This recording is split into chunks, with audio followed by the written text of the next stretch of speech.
Hello there, and welcome to Life Beyond Seen. A quiet corner where curiosity slows down, science softens its voice, and the world feels just a little less demanding than it did a moment ago. This is a place for wondering without rushing, for learning without needing to remember every detail, and for letting your thoughts drift while something steady carries the weight for you.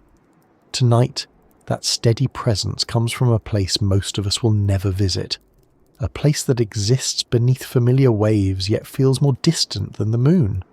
We are staying close to home, technically speaking, and yet we're heading somewhere profoundly unreachable.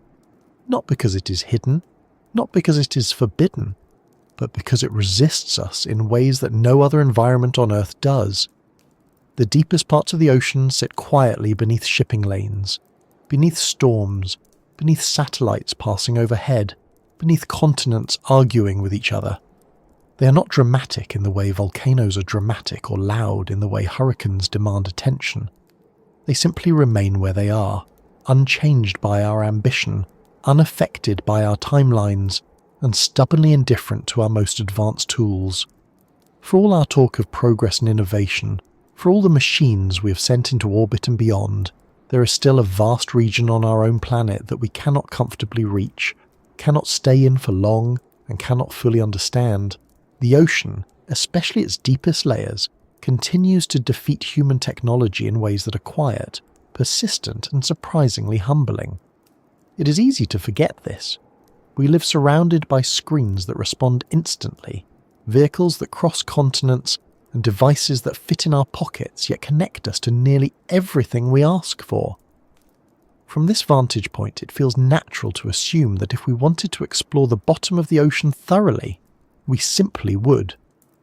That it is a matter of funding, or time, or motivation. But the truth is less convenient and far more interesting. The deep ocean is not merely unexplored, it is actively hostile to the things we build. It compresses, corrodes, freezes, distorts, and silences our machines. It does so without effort and without exception, and it has been doing this long before humans ever thought to challenge it. Before we sink any deeper into that idea, it helps to pause for a moment and notice where you are right now. Perhaps you are listening late in the evening, when the world has narrowed to a smaller, quieter shape. Or maybe this voice is accompanying you through a routine task, something familiar enough that your attention can wander. Wherever you happen to be, you're firmly on the surface. You're surrounded by air that presses gently rather than relentlessly. Your body exists in an environment it evolved to tolerate. Even if you are tired, even if the day has been heavy, the physical conditions around you are forgiving. Gravity pulls, but not too hard. Temperature shifts, but not violently. Sound travels easily. Light is abundant. These are things we rarely think about, precisely because they behave themselves.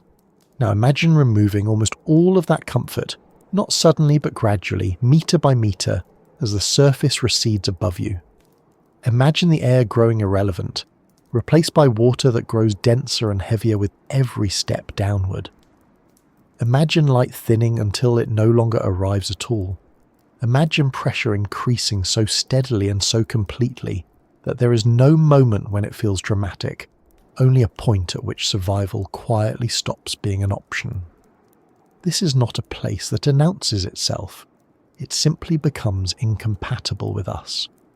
If you find this kind of exploration calming rather than unsettling, if the idea of learning about extreme places from the safety of your own environment feels like a good way to unwind, then a small gesture like liking the video or subscribing helps this space continue to exist. It allows these slow journeys to reach others who might also appreciate a gentler pace and a quieter voice. There is no urgency in that, just an open invitation. For now, all that matters is that you are here, listening, while we begin easing our way away from the surface. The ocean covers more than 70% of Earth's surface, a fact that is repeated so often it risks losing its weight. What matters more is not how wide it is, but how deep. The average depth of the ocean is about 3,700 meters. That is nearly 4 kilometers straight down, deeper than most mountains at all, and that is only the average. There are vast regions that plunge far beyond that, descending into trenches that slice into the Earth's crust like long, narrow wounds. The deepest of these, the Mariana Trench, reaches nearly 11 kilometers below sea level. If Mount Everest were placed inside it, the peak would still be buried under more than a kilometer of water. Depth is not just a measurement of distance. In the ocean, depth is a measurement of consequence. Every 10 meters you descend adds another atmosphere of pressure. At the surface, you are already living under 1 atmosphere, the weight of all the air above you. It is so familiar that you do not notice it. By the time you reach 100 meters below the surface, the pressure has doubled. At 1,000 meters, it is 100 times greater than what you're experiencing right now. At the bottom of the deepest trench, the pressure exceeds 1,000 atmospheres. That is the equivalent of having the weight of a small car pressing down on every square centimetre of your body. Not pushing from one direction, but from all directions at once. Human bodies are not designed for this, and neither is most of the technology we build. Even materials we think of as strong behave very differently under these conditions. Steel does not fail loudly or explosively. It bends, it warps, it develops microscopic cracks that spread quietly until structural integrity is gone. Electronics that function perfectly on land behave unpredictably when compressed. Seals that hold under normal conditions begin to leak. Insulation that keeps water out at shallow depths becomes irrelevant when the surrounding pressure forces its way into every available gap. This is the first reason the deep ocean defeats us. It does not require dramatic obstacles. It simply applies the same rules everywhere, all the time, without compromise. Space, by contrast, is harsh in a different way. It is empty, cold, and flooded with radiation, but it is also forgiving in one important sense. Pressure in space is nearly non-existent. A spacecraft only needs to contain pressure, not resist it. Its structure can be relatively light, its shape optimized for other concerns. In the deep ocean, everything must resist being crushed inward continuously. There is no moment of relief. Early attempts to explore the deep ocean reflected a misunderstanding of this reality. In the 19th and early 20th centuries, engineers assumed that making vessels thicker and heavier would solve the problem. They designed bulky submersibles with massive walls, reasoning that strength alone would be enough. What they learned, often through failure, was that shape matters as much as material. Flat surfaces and sharp corners concentrate stress. Even a tiny imperfection can become the starting point for collapse when pressure is relentless. This is why modern deep-sea vessels tend to be spherical or nearly so. A sphere distributes pressure evenly, leaving fewer weak points. Even then, the margin for error is small, but pressure is only part of the story and not even the most subtle part. As depth increases, temperature drops.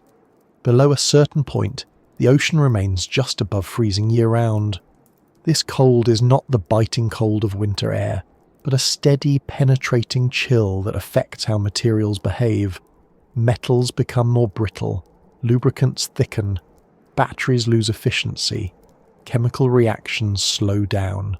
Components that perform reliably in laboratories or even in polar environments begin to struggle when cold and pressure combine. Then there is darkness. Sunlight does not travel far through water. Even in the clearest ocean, most light is absorbed within the first 200 meters. Below that, the world fades into shades of blue, then into black. At depths greater than 1,000 meters, there is no natural light at all. Any illumination must come from the vehicle itself, carried down and powered from within. This may sound manageable, but light underwater behaves differently than light in air. It scatters, it fades quickly, and it attracts life in unpredictable ways. Powerful lights can reveal only a narrow cone of terrain before dissolving into darkness again, creating the unsettling impression that the surrounding void is always just out of reach. Communication is another quiet failure point. Radio waves, which form the backbone of nearly all modern communication, do not travel well through seawater. The deeper you go, the worse this problem becomes. Submersibles cannot rely on constant contact with the surface. Instead, they use acoustic signals, essentially sound, to send and receive information. Sound travels well in water, but it is slow and limited. Data transfer rates are low. Signals can be distorted by temperature gradients, terrain, and movement. This means that deep-sea vehicles often operate with significant delays or near total isolation. Once they descend far enough, they are largely on their own. Autonomy helps, but it introduces its own challenges. A robot operating kilometers below the surface must be able to make decisions without immediate human input. It must navigate unfamiliar terrain, avoid obstacles, manage its power supply, and respond to unexpected conditions. All of this must be done using sensors that are themselves affected by pressure, cold, and corrosion. Salt water is particularly unforgiving. It seeps into tiny cracks, accelerates chemical reactions, and degrades components over time. Even the most carefully designed systems age quickly in this environment. There is also the problem of retrieval. Sending something down is only half the task. Bringing it back intact is often harder. A vehicle that loses power at depth may never resurface. One that experiences a minor mechanical failure can become irretrievable, resting on the seafloor as a silent artifact of human ambition. Unlike space, where objects tend to remain in predictable orbits, the ocean floor is dynamic. Currents shift, sediment moves, tectonic activity reshapes landscapes over geological time, and sometimes over much shorter periods. A lost machine can be buried, damaged, or displaced beyond recovery. All of this adds up to a sobering reality.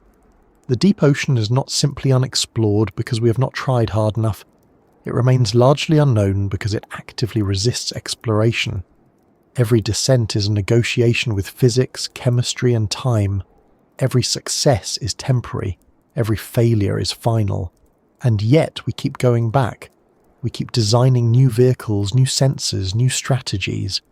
Not because we expect to conquer the deep, but because understanding its resistance teaches us something valuable about the limits of our tools and the nature of the world we live in.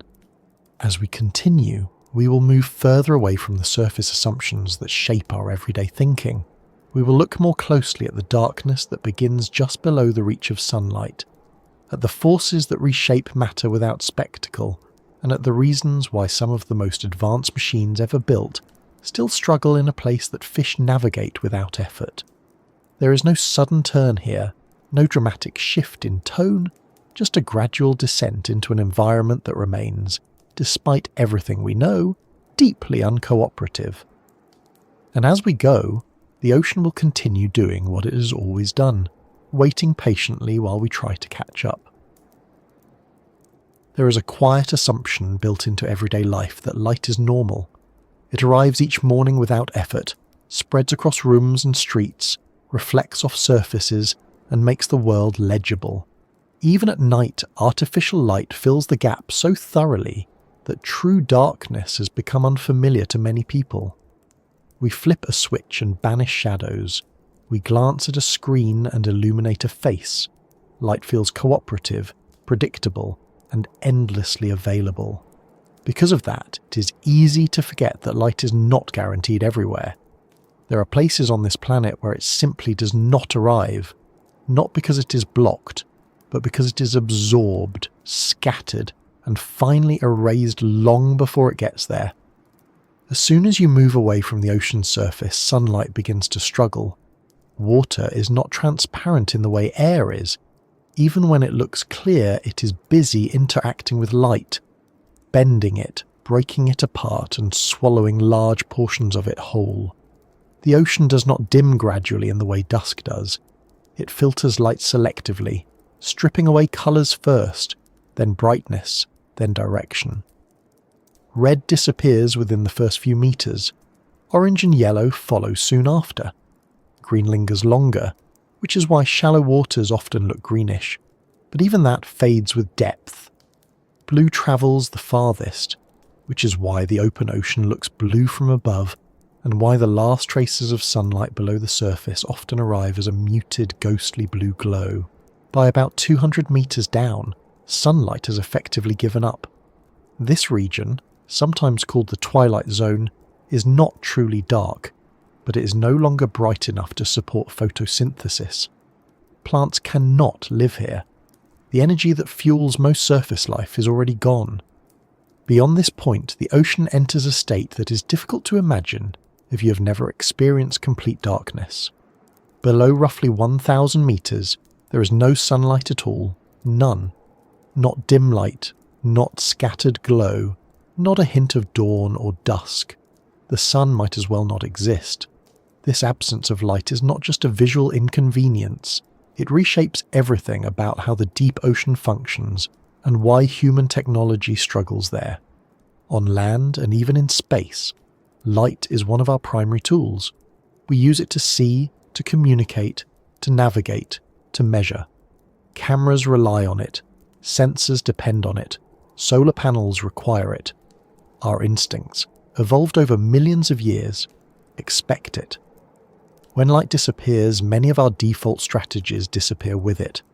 Vision, for example, becomes unreliable almost immediately. Cameras that perform beautifully in daylight conditions become nearly useless without powerful artificial illumination. An artificial light underwater is not simple. Water absorbs and scatters light so efficiently that even strong beams illuminate only a small area before fading into blackness.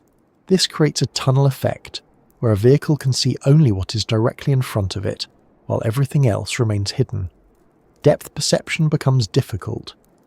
Objects appear suddenly and disappear just as quickly. Shadows behave strangely, stretched and distorted by particles drifting through the water. Particles are everywhere in the deep ocean. Tiny bits of organic matter, minerals and debris drift slowly downward from the surface in what is sometimes called marine snow. Individually, these particles are harmless. Collectively, they create a constant haze. When a submersible turns on its lights, those particles reflect the light back toward the camera, creating a blizzard of bright specks that can obscure vision. This is similar to driving through heavy snow at night with headlights on, where visibility is reduced rather than improved. The brighter the light, the worse the effect can become. This creates an uncomfortable trade-off. Use weak lights, and you see almost nothing. Use strong lights, and you risk blinding your own senses. Engineers spend enormous amounts of time trying to balance illumination strength, beam shape, wavelength, and placement. Even then, results are limited. A deep-sea vehicle may reveal a few square meters of seafloor at a time, while everything beyond that remains unknown. Exploration becomes slow, careful, and incomplete by necessity. Navigation suffers as well. On land, we orient ourselves using landmarks, horizons, and distant reference points. In space, stars and instruments provide reliable frames of reference. In the deep ocean, there is no horizon. There are no distant visual cues. Terrain can be flat and featureless for long stretches, then suddenly broken by steep slopes, cliffs, or trenches. Without light, mapping relies on sound rather than sight. Sonar systems send out acoustic pulses and measure the echoes that return, building up a picture of the surroundings one slice at a time. Sonar is powerful, but it is not intuitive. It does not provide the immediate detailed feedback that vision does.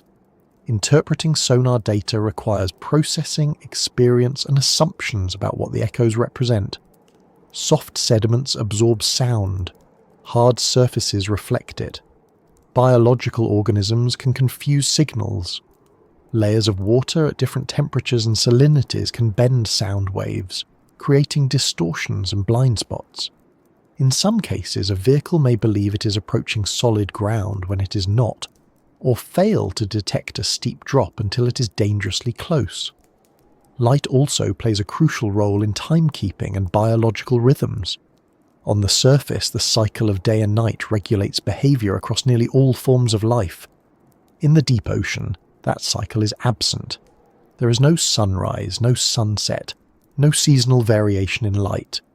Time, in a biological sense, loses one of its strongest signals. Deep-sea organisms adapt to this by relying on other cues, such as subtle changes in temperature, pressure, or the faint arrival of organic matter from above. Human technology, by contrast, often depends on regular cycles. Power systems, data collection schedules, and operational routines are frequently designed with predictable timing in mind. In perpetual darkness, maintaining those rhythms becomes more complicated. The absence of sunlight also means the absence of solar energy. This might seem obvious, but its consequences are far-reaching. Solar power is one of the most reliable and lightweight energy sources we have. Satellites use it. Surface buoys use it. Many remote systems depend on it. In the deep ocean, solar panels are meaningless. Every watt of energy must be carried down from the surface in batteries or generated through other means. Batteries add weight. Weight increases the stress on structures. Increased stress reduces depth tolerance. This chain of trade-offs limits how long deep-sea missions can last and how complex the equipment can be. Power constraints affect everything from propulsion to data storage. A vehicle may need to choose between moving farther or seeing better, between collecting more data or staying operational longer. There is no easy solution, only compromises. When power runs low, options narrow quickly. Unlike surface vehicles, which can often be serviced or recharged easily, deep-sea systems are isolated. Once deployed, they must survive on what they carry. The psychological impact of darkness should not be overlooked either, even though most deep-sea exploration today is done remotely. When humans do descend, as they have in a handful of crude submersibles, the experience is profoundly disorienting. The windows reveal nothing until the lights are switched on, and even then, the view is limited and fleeting.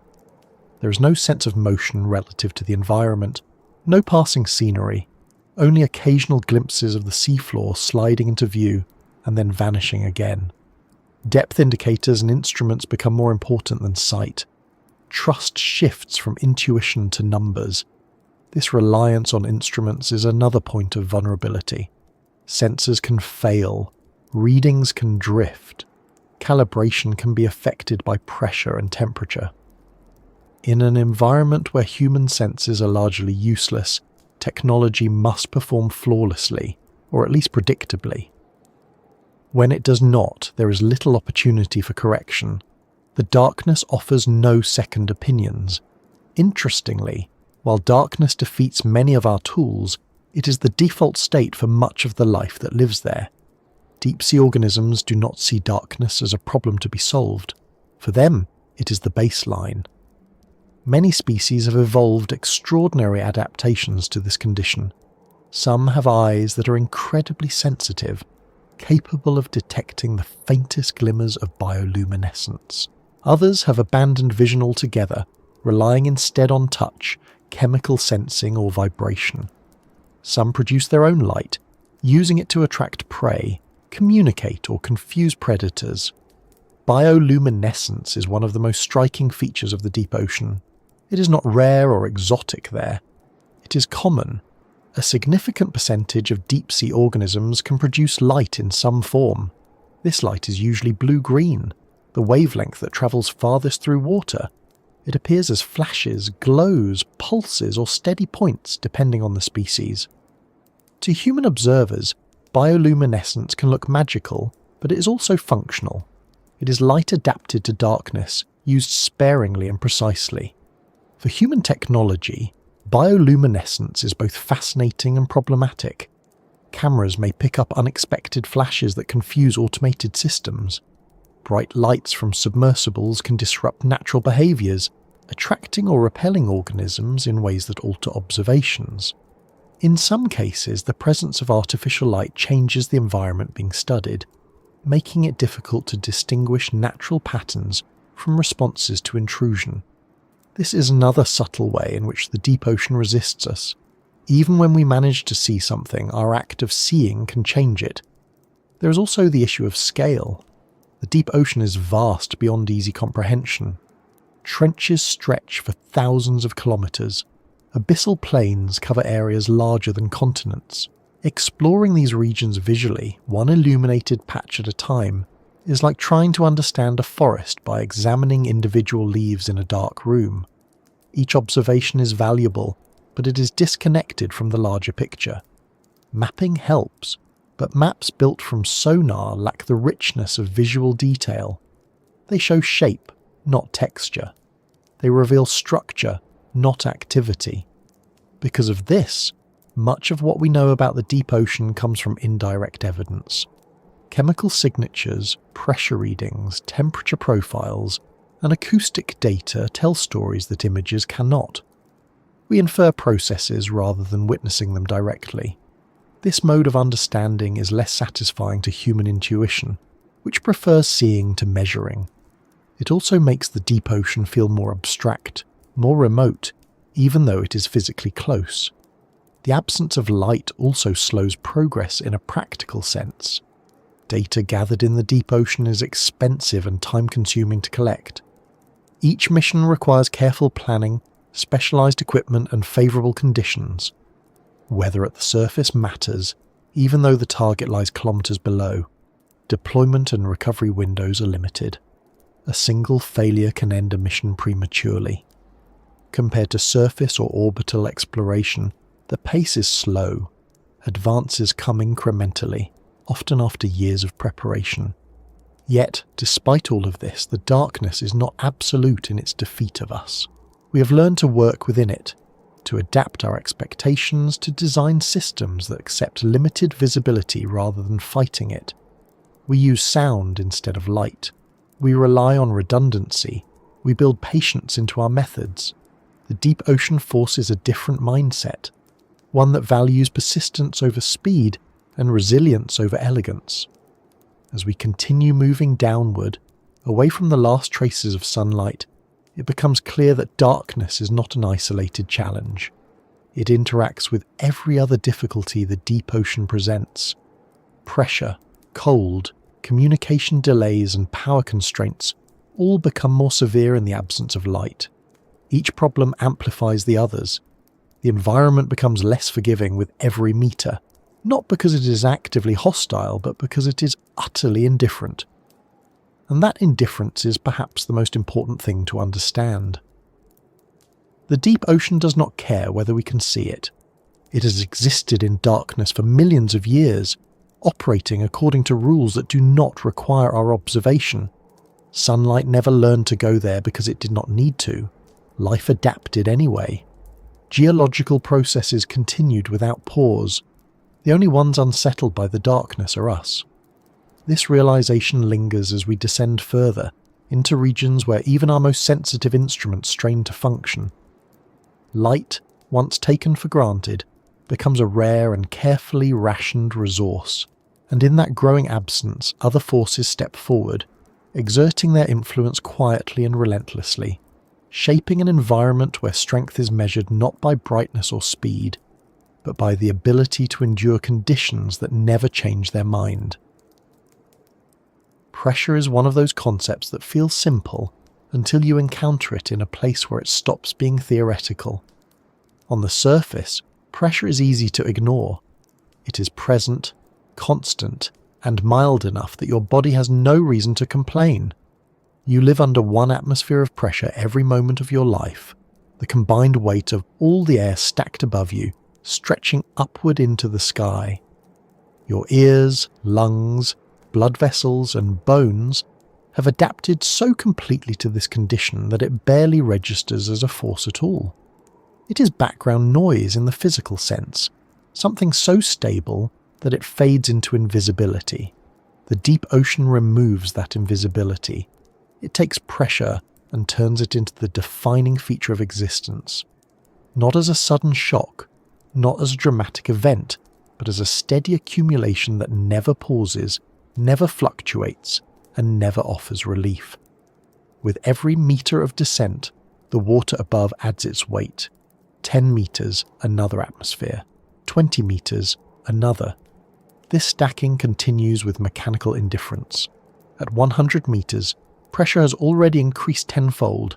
At 1,000 meters, it is 100 times what you experience now.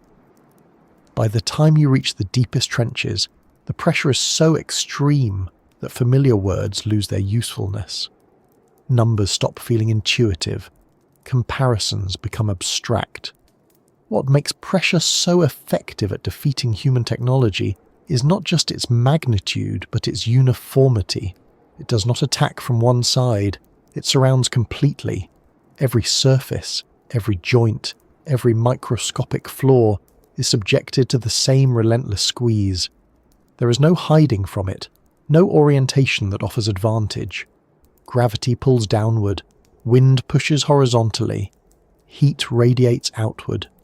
Pressure in the deep ocean simply exists everywhere at once, compressing with patient certainty. Human bodies fail almost immediately under these conditions, which is why direct exposure is not an option. Even at relatively shallow depths, pressure begins to interfere with basic physiology. Air-filled spaces compress, gases dissolve into tissues. Without careful control, ascent becomes dangerous as well, as dissolved gases expand and form bubbles inside the body.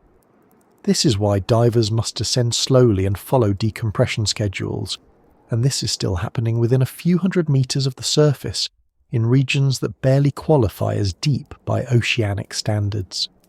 Technology, freed from some biological constraints, might seem better suited to handle pressure. After all, machines do not breathe. They do not have blood or soft organs, but pressure finds other weaknesses. It exploits structure, material properties, and design assumptions that work perfectly well on land. A material that is strong under tension may behave poorly under compression. A seal that holds against internal pressure may fail catastrophically when pressure is external. A component that tolerates vibration or heat may crack silently when squeezed beyond its limits. One of the most counterintuitive aspects of deep-sea pressure is that making things thicker is not always the solution. Early submersible designs learned this the hard way. Engineers assumed that adding more material would provide more safety. In practice, increased thickness often introduced new problems. Thicker walls added weight, which required more buoyancy, which required larger structures, which increased surface area, which in turn increased the total force exerted by pressure. At some point, the design began working against itself. Shape matters more than mass. This is why deep-sea pressure vessels are often spherical or nearly spherical. A sphere distributes external pressure evenly across its surface, minimizing stress concentrations. Cylinders, boxes, and irregular shapes create points where stress accumulates. Corners become liabilities. Flat panels flex inward. Even a tiny asymmetry can lead to uneven force distribution, and under thousands of atmospheres, uneven force is enough to initiate failure. Failure under pressure is rarely explosive. This is an important distinction. Popular imagination tends to picture dramatic implosions, loud and instantaneous. In reality, most pressure-related failures begin quietly. Microscopic cracks form. Materials deform plastically, meaning they bend permanently rather than snapping. Seals compress and lose elasticity.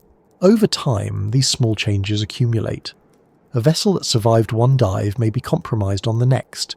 A component that tested perfectly in a controlled environment may behave differently after repeated exposure. Metal fatigue is a constant concern. Each descent and ascent subjects materials to cycles of compression and decompression. Even if the pressure remains within design limits, these cycles stress the material at a microscopic level. Over many repetitions, cracks can propagate. This is not always predictable. Two identical components, manufactured side by side, may age differently depending on minute differences in grain structure or impurities. Under extreme pressure, those differences matter. Electronics face their own set of problems. While solid-state components might seem immune to pressure, the reality is more complicated. Circuit boards contain layers, solder joints, and encapsulated components. Pressure can cause delamination, where layers separate slightly. It can force moisture into places it does not belong. It can deform connectors just enough to interrupt signals. Insulation materials compress, changing their properties. Even quartz crystals used for timing can shift frequency under pressure, affecting precision. To protect electronics, engineers often encase them in pressure-resistant housings filled with oil or other incompressible fluids. The idea is to equalize internal and external pressure, preventing crushing forces from developing. This approach works, but it introduces complexity. Fluids must remain stable at low temperatures. They must not react with components. They must remain free of bubbles, which can compress and expand unpredictably. Seals must keep seawater out while allowing pressure equalization. Each solution creates new points of failure. Cables are another weak link. Deep-sea vehicles rely on cables for power, data transmission, or physical connection to the surface.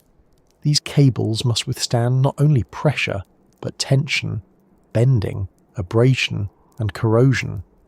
Pressure can force water into cable insulation, changing electrical properties and leading to shorts. Repeated flexing under load can damage internal conductors. A cable failure can end a mission instantly, leaving a vehicle powerless or blind. Pressure also affects chemistry. Reactions behave differently when molecules are forced closer together. Corrosion rates can change. Materials that are stable on land may react unexpectedly under pressure, especially in the presence of salt water. Lubricants behave differently. Oils thicken or solidify. Moving parts that rely on smooth motion may seize or grind. Bearings that operate flawlessly in air may fail underwater, not because of friction alone, but because pressure alters how surfaces interact at the microscopic level. Then, there is the issue of buoyancy, which pressure complicates in subtle ways. Buoyancy depends on displacement, the volume of fluid pushed aside by an object. Under pressure, materials compress, reducing volume slightly. This may seem negligible, but over large structures and extreme depths it becomes significant. A vehicle that is neutrally buoyant at the surface may become negatively buoyant as it descends, sinking faster than intended. Engineers must account for compressibility, not just of the surrounding water, but of the vehicle itself. Water, though often treated as incompressible in everyday calculations, does compress slightly under extreme pressure. At the depths of the deepest trenches, water density increases measurably. This affects sound speed, buoyancy, and fluid dynamics. Models that work well in shallow water become less accurate. Predictions drift. Control systems must compensate for conditions that are difficult to simulate fully before deployment. Pressure also limits repair and intervention. On land, if something breaks, you can fix it. In space, astronauts can perform spacewalks, replacing components in vacuum suits. In the deep ocean, human intervention is extremely limited. Repairs must be done remotely, if at all. Robotic manipulators operate under pressure, with reduced dexterity and delayed feedback. Simple tasks become complex. Complex tasks become impractical. Because of this, deep-sea technology must be extraordinarily reliable, yet it is deployed in an environment that accelerates failure. This contradiction is one of the core reasons the deep ocean remains so resistant to exploration. You cannot easily iterate. You cannot afford frequent mistakes. Each mission represents a significant investment of time, money, and expertise. When something goes wrong, learning from it may take years. Pressure also imposes psychological limits on design ambition. Engineers must decide how deep is deep enough. Designing for extreme depths requires exponential increases in cost and complexity. A vehicle rated for 6,000 meters is already a marvel. Pushing beyond that requires specialized materials, precision manufacturing, and conservative safety margins. Only a handful of vehicles in history have been capable of reaching the deepest points in the ocean. Fewer still have done so repeatedly. One of the most famous examples is the Trieste, a bathyscaphe that descended to the Challenger Deep in 1960. Its pressure sphere was made of steel more than 12 centimeters thick. It worked, but only just. The descent took hours. The margin for error was slim. Modern vehicles have improved on this design, using advanced alloys and composites, but the fundamental challenge remains unchanged. Pressure has not become more forgiving. What makes this even more striking is that life thrives under these same conditions. Deep-sea organisms experience pressure as normal. Their cellular structures are adapted to it. Their proteins function optimally under compression. Some even fail at surface pressure, unable to survive the relative looseness of shallow water. This inversion highlights how human technology is always an adaptation, never a native presence. We are guests in an environment that did not evolve with us in mind. Studying these organisms offers clues. Enzymes that remain stable under pressure inspire new materials. Biological membranes that function without rigid support suggest alternative design strategies. But translating these insights into engineering solutions is slow. Biology works at scales, and with materials that do not map easily onto human manufacturing. Nature builds through growth and selection. We build through assembly and prediction. Pressure does not negotiate. It does not care about intent or ingenuity. It responds only to structure and physics. When a design works, it is not because pressure has been overcome, but because it has been accommodated. The most successful deep-sea technologies are those that accept pressure as a constant and design around it, rather than trying to resist it outright. As we move deeper, pressure begins to interact more strongly with other environmental factors. Cold makes materials less flexible, increasing their susceptibility to cracking under compression. Darkness removes visual cues, making it harder to detect early signs of structural failure. Communication delays limit real-time response. Each challenge compounds the others. Pressure becomes the quiet background force amplifying every weakness. And yet, it does so without drama. There is no roar, no visible threat. Just a steady squeeze that never stops. This is why pressure is so effective. It does not announce itself as an enemy. It simply waits, applying the same rule everywhere until something gives. As our descent continues, pressure will remain present, but it will not be alone. Other forces, less uniform but equally persistent, begin to assert themselves. Temperature settles into a narrow, unforgiving range. Motion slows. Sound behaves strangely. The environment grows not just hostile, but deeply unfamiliar. Pressure lays the foundation, and on top of it, the deep ocean builds a world where even the most advanced tools must tread carefully, knowing that strength alone is never enough. Cold arrives in the deep ocean without drama.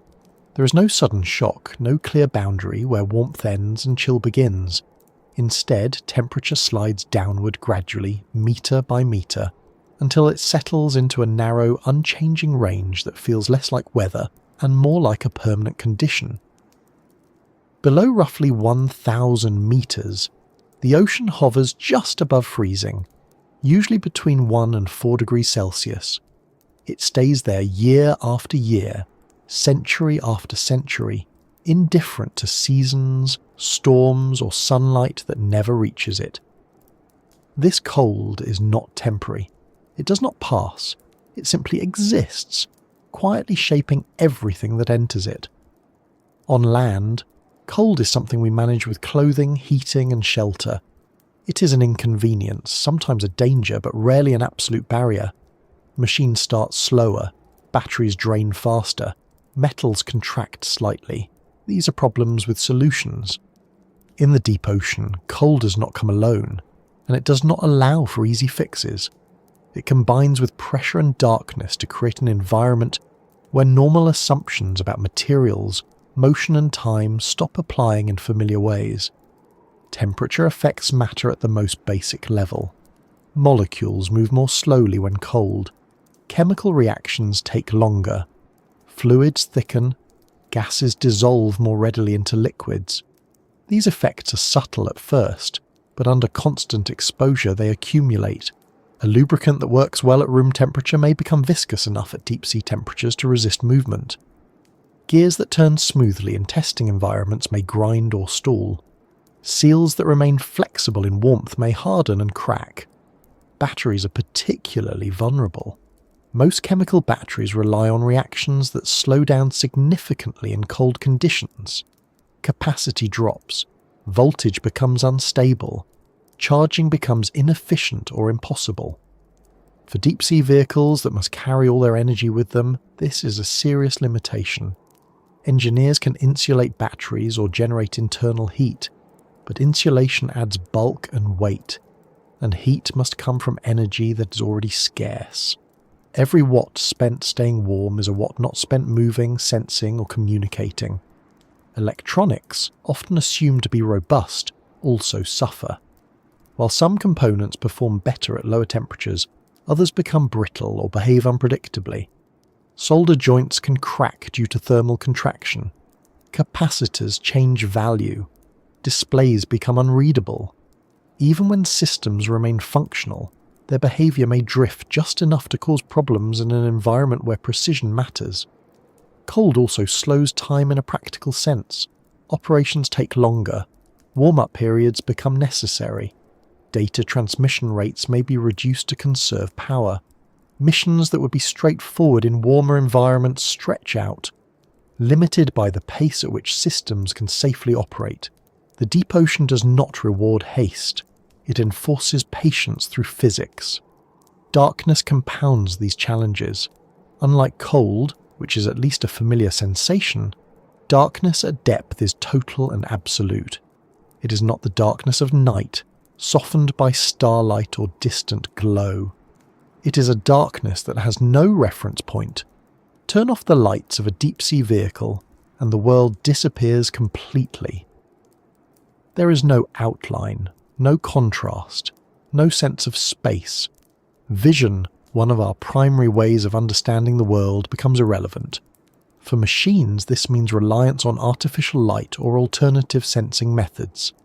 As explored earlier, artificial light underwater is limited and costly. It reveals only fragments of the environment and often interferes with observation. Darkness also affects navigation. Without visual cues, vehicles depend on inertial navigation systems, sonar and preloaded maps. These systems drift over time. Errors accumulate. A small miscalculation early in a mission can lead to significant positional uncertainty later on. Sound becomes the dominant sense. Acoustic signals replace radio. Sonar replaces sight. But sound underwater behaves in ways that are unfamiliar to human intuition. It travels faster than in air, but not in straight lines. Temperature gradients, pressure changes, and salinity layers bend sound waves, creating zones where signals weaken or vanish. Echoes overlap. Reflections arrive late. Interpreting this information requires algorithms and experience, and even then, ambiguity remains. Silence in this context does not mean the absence of sound. The deep ocean is rarely quiet in an absolute sense. There are distant rumbles from tectonic activity, the low-frequency hum of currents, the occasional crack or pop as materials adjust to pressure. There is also biological sound. Some organisms produce clicks, pulses, or low-frequency signals. What silence means here is the absence of human noise and human response. Once a vehicle descends beyond a certain point, it is effectively alone. Communication delays reinforce this isolation. Acoustic communication is slow. A signal sent from the surface may take seconds to reach a vehicle at depth. The response takes just as long to return. Bandwidth is limited. Real-time control becomes impossible. Operators must issue commands and wait, sometimes tens of seconds, to see the result. In rapidly changing situations, this delay can be critical. This separation changes how missions are designed. Deep-sea vehicles must be capable of operating autonomously for long periods. They must detect problems, make decisions, and sometimes abort missions without human input. Autonomy sounds appealing, but it is difficult to implement reliably. The ocean presents countless edge cases, situations that fall outside training data or simulation parameters. A vehicle may encounter unexpected terrain, unusual biological activity, or equipment behavior that does not match predictions. When that happens, there is little opportunity for guidance. Cold affects communication hardware as well. Transducers, which convert electrical signals into sound and back again, change behavior with temperature. Their efficiency drops, their frequency response shifts. Calibration performed at the surface may no longer be accurate at depth. This can lead to misinterpretation of signals, dropped connections, or complete communication loss. Silence also has an operational cost. When communication fails, a vehicle may continue its mission unaware that it has been cut off. If it encounters trouble, there may be no way to intervene. Recovery becomes uncertain. In some cases, vehicles are designed to release ballast and float to the surface automatically after a set time or upon detecting certain failures. This helps, but it is not foolproof. Mechanical releases can jam. Sensors can misread conditions. Pressure and cold conspire to make simple mechanisms less reliable. The long silence below also affects data. Information collected at depth often cannot be transmitted in real time. High-resolution images, detailed sensor logs, and large datasets must be stored on board and retrieved later. This means that if a vehicle is lost, the data is lost with it. Years of planning and significant expense can vanish silently into the deep. This risk shapes scientific priorities. Researchers must choose carefully what to attempt, knowing that failure carries a high cost. From a human perspective, this silence is unsettling. Even when no people are physically present, the absence of feedback challenges our sense of control. We're accustomed to constant updates, status indicators, and alerts. In the deep ocean, long periods may pass with little or no information. Operators wait, watching clocks and signal logs, knowing that whatever is happening below is beyond their reach. Cold, darkness, and silence also influence how long missions can last. Extended exposure increases the likelihood of failure. Components age faster. Small problems become large ones. Biological growth, though slower in the deep ocean, can still affect equipment over time. Microorganisms attach to surfaces. Chemical deposits accumulate. Moving parts degrade. Long-term observatories placed on the seafloor must be built to endure years of neglect, operating quietly with minimal intervention. Some deep-sea instruments are designed to remain in place for decades, recording seismic activity, temperature changes, or chemical signals. These systems must function without maintenance, powered by long-life batteries or cables from the surface. Even then, data retrieval is infrequent. The ocean keeps its records close.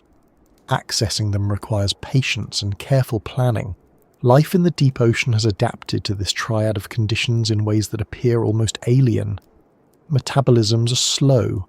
Growth rates are measured in decades. Some organisms live for centuries. Energy is scarce, arriving mainly as organic matter drifting down from above. Every movement, every reaction is efficient. There is no waste because waste cannot be easily replaced. This biological efficiency highlights the contrast with human technology. Our machines are energy hungry.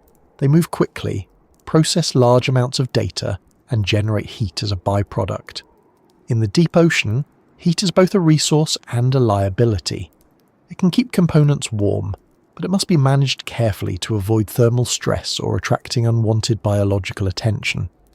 Heat dissipates slowly in cold, dense water. Local temperature changes can affect sensors and structural materials. Darkness also protects the deep ocean from many forms of human impact. Without light, activities like fishing and mining become more difficult. This has preserved some regions, at least temporarily, but it also makes monitoring harder. Detecting changes, whether natural or human-induced, requires specialized equipment and infrequent missions. By the time a problem is observed, it may have been developing for years. Silence too is fragile. As human activity increases, even the deep ocean is becoming noisier. Ship traffic, Seismic surveys and industrial operations generate sound that travels vast distances underwater. This noise can disrupt deep-sea ecosystems, interfering with communication and behaviour. Measuring these impacts is challenging, precisely because of the environment's remoteness and the difficulty of sustained observation. For human technology, the combination of cold, darkness, and silence enforces humility. It strips away convenience and redundancy. It demands designs that are conservative, resilient, and prepared for isolation. It rewards simplicity over complexity, reliability over performance. Even then, success is never guaranteed. As missions descend deeper and last longer, these conditions become more pronounced. Systems that perform adequately at moderate depths may fail without warning when pushed further. Lessons learned at one depth do not always scale neatly to another. Each additional kilometre introduces new uncertainties. This gradual accumulation of constraints explains why progress in deep ocean exploration feels slow compared to other fields. There are no shortcuts, no dramatic breakthroughs that suddenly make the environment easy. Improvements come through incremental advances in materials, energy storage, sensing, and autonomy. Each gain is hard-won. And yet, despite everything, exploration continues. Not because the deep ocean is yielding, but because its resistance is instructive. Cold teaches restraint. Darkness teaches alternative ways of seeing. Silence teaches patience. Together they form a barrier that is not insurmountable but never trivial.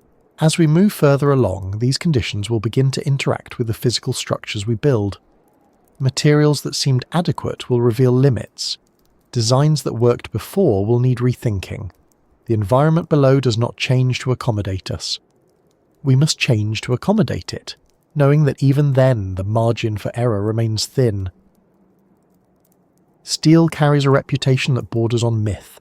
It is the material we associate with strength, permanence, and reliability.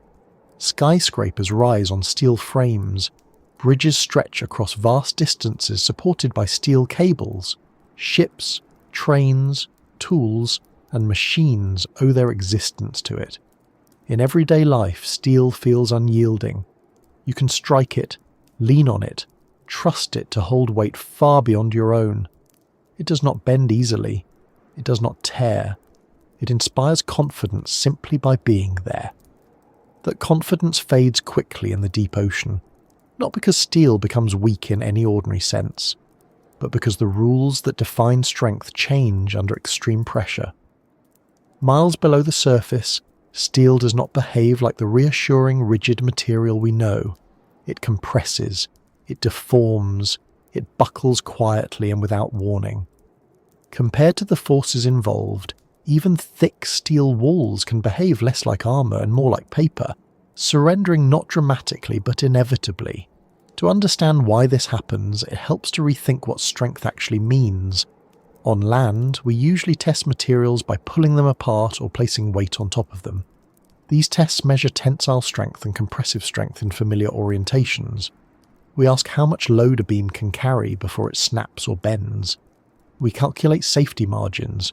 We trust the numbers. But deep ocean pressure does not apply force in the ways we're accustomed to measuring. It applies force everywhere, all at once, without favouring any direction. At depth, steel is not holding something up. It is holding something out. It is resisting an environment that wants to occupy the same space. This distinction matters.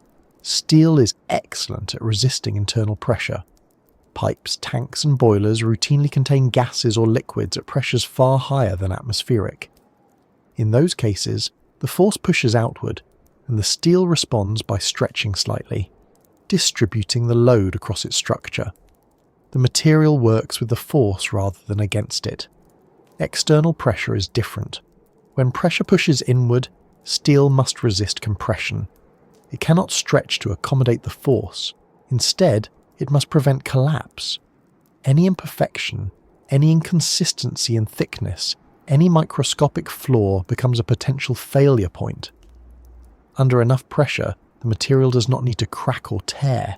It only needs to lose its shape, Once that happens, collapse follows. Buckling is the key concept here. Buckling occurs when a structure subjected to compressive stress deforms suddenly, losing its ability to carry load. It does not require the material to reach its breaking point. A steel column can buckle long before the steel itself fails. This is why slender columns are reinforced or shaped carefully in construction. Under pressure, the same principle applies, but magnified dramatically. In the deep ocean, steel structures face compressive forces that increase linearly with depth. At a depth of 1 kilometer, the pressure is roughly 100 times atmospheric pressure. At 5 kilometers, it is 500 times. At 11 kilometers, it exceeds 1,000 atmospheres. These numbers are difficult to visualize, but their effect is straightforward. Every square centimeter of surface experiences thousands of kilograms of force. That force is not momentary. It does not pulse or fluctuate significantly. It remains constant for as long as the structure stays at depth. Steel, like all materials, contains imperfections. On a microscopic level, it is made of grains, boundaries, and dislocations. These features are normally irrelevant in everyday applications. Under extreme pressure, they matter. Stress concentrates around imperfections. Tiny variations in thickness lead to uneven load distribution. Areas under slightly higher stress deform first. Once deformation begins, it redistributes stress to neighbouring regions, accelerating failure. Temperature makes this worse. As discussed earlier, deep ocean temperatures hover just above freezing. Cold steel becomes less ductile.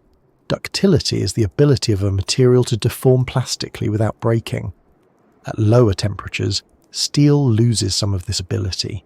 It becomes more brittle, meaning it is less capable of absorbing energy through deformation.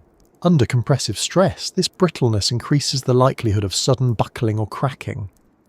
Pressure also affects steel at the atomic level. Atoms are forced closer together, altering how they interact. While steel does not compress significantly in volume, the internal stresses increase.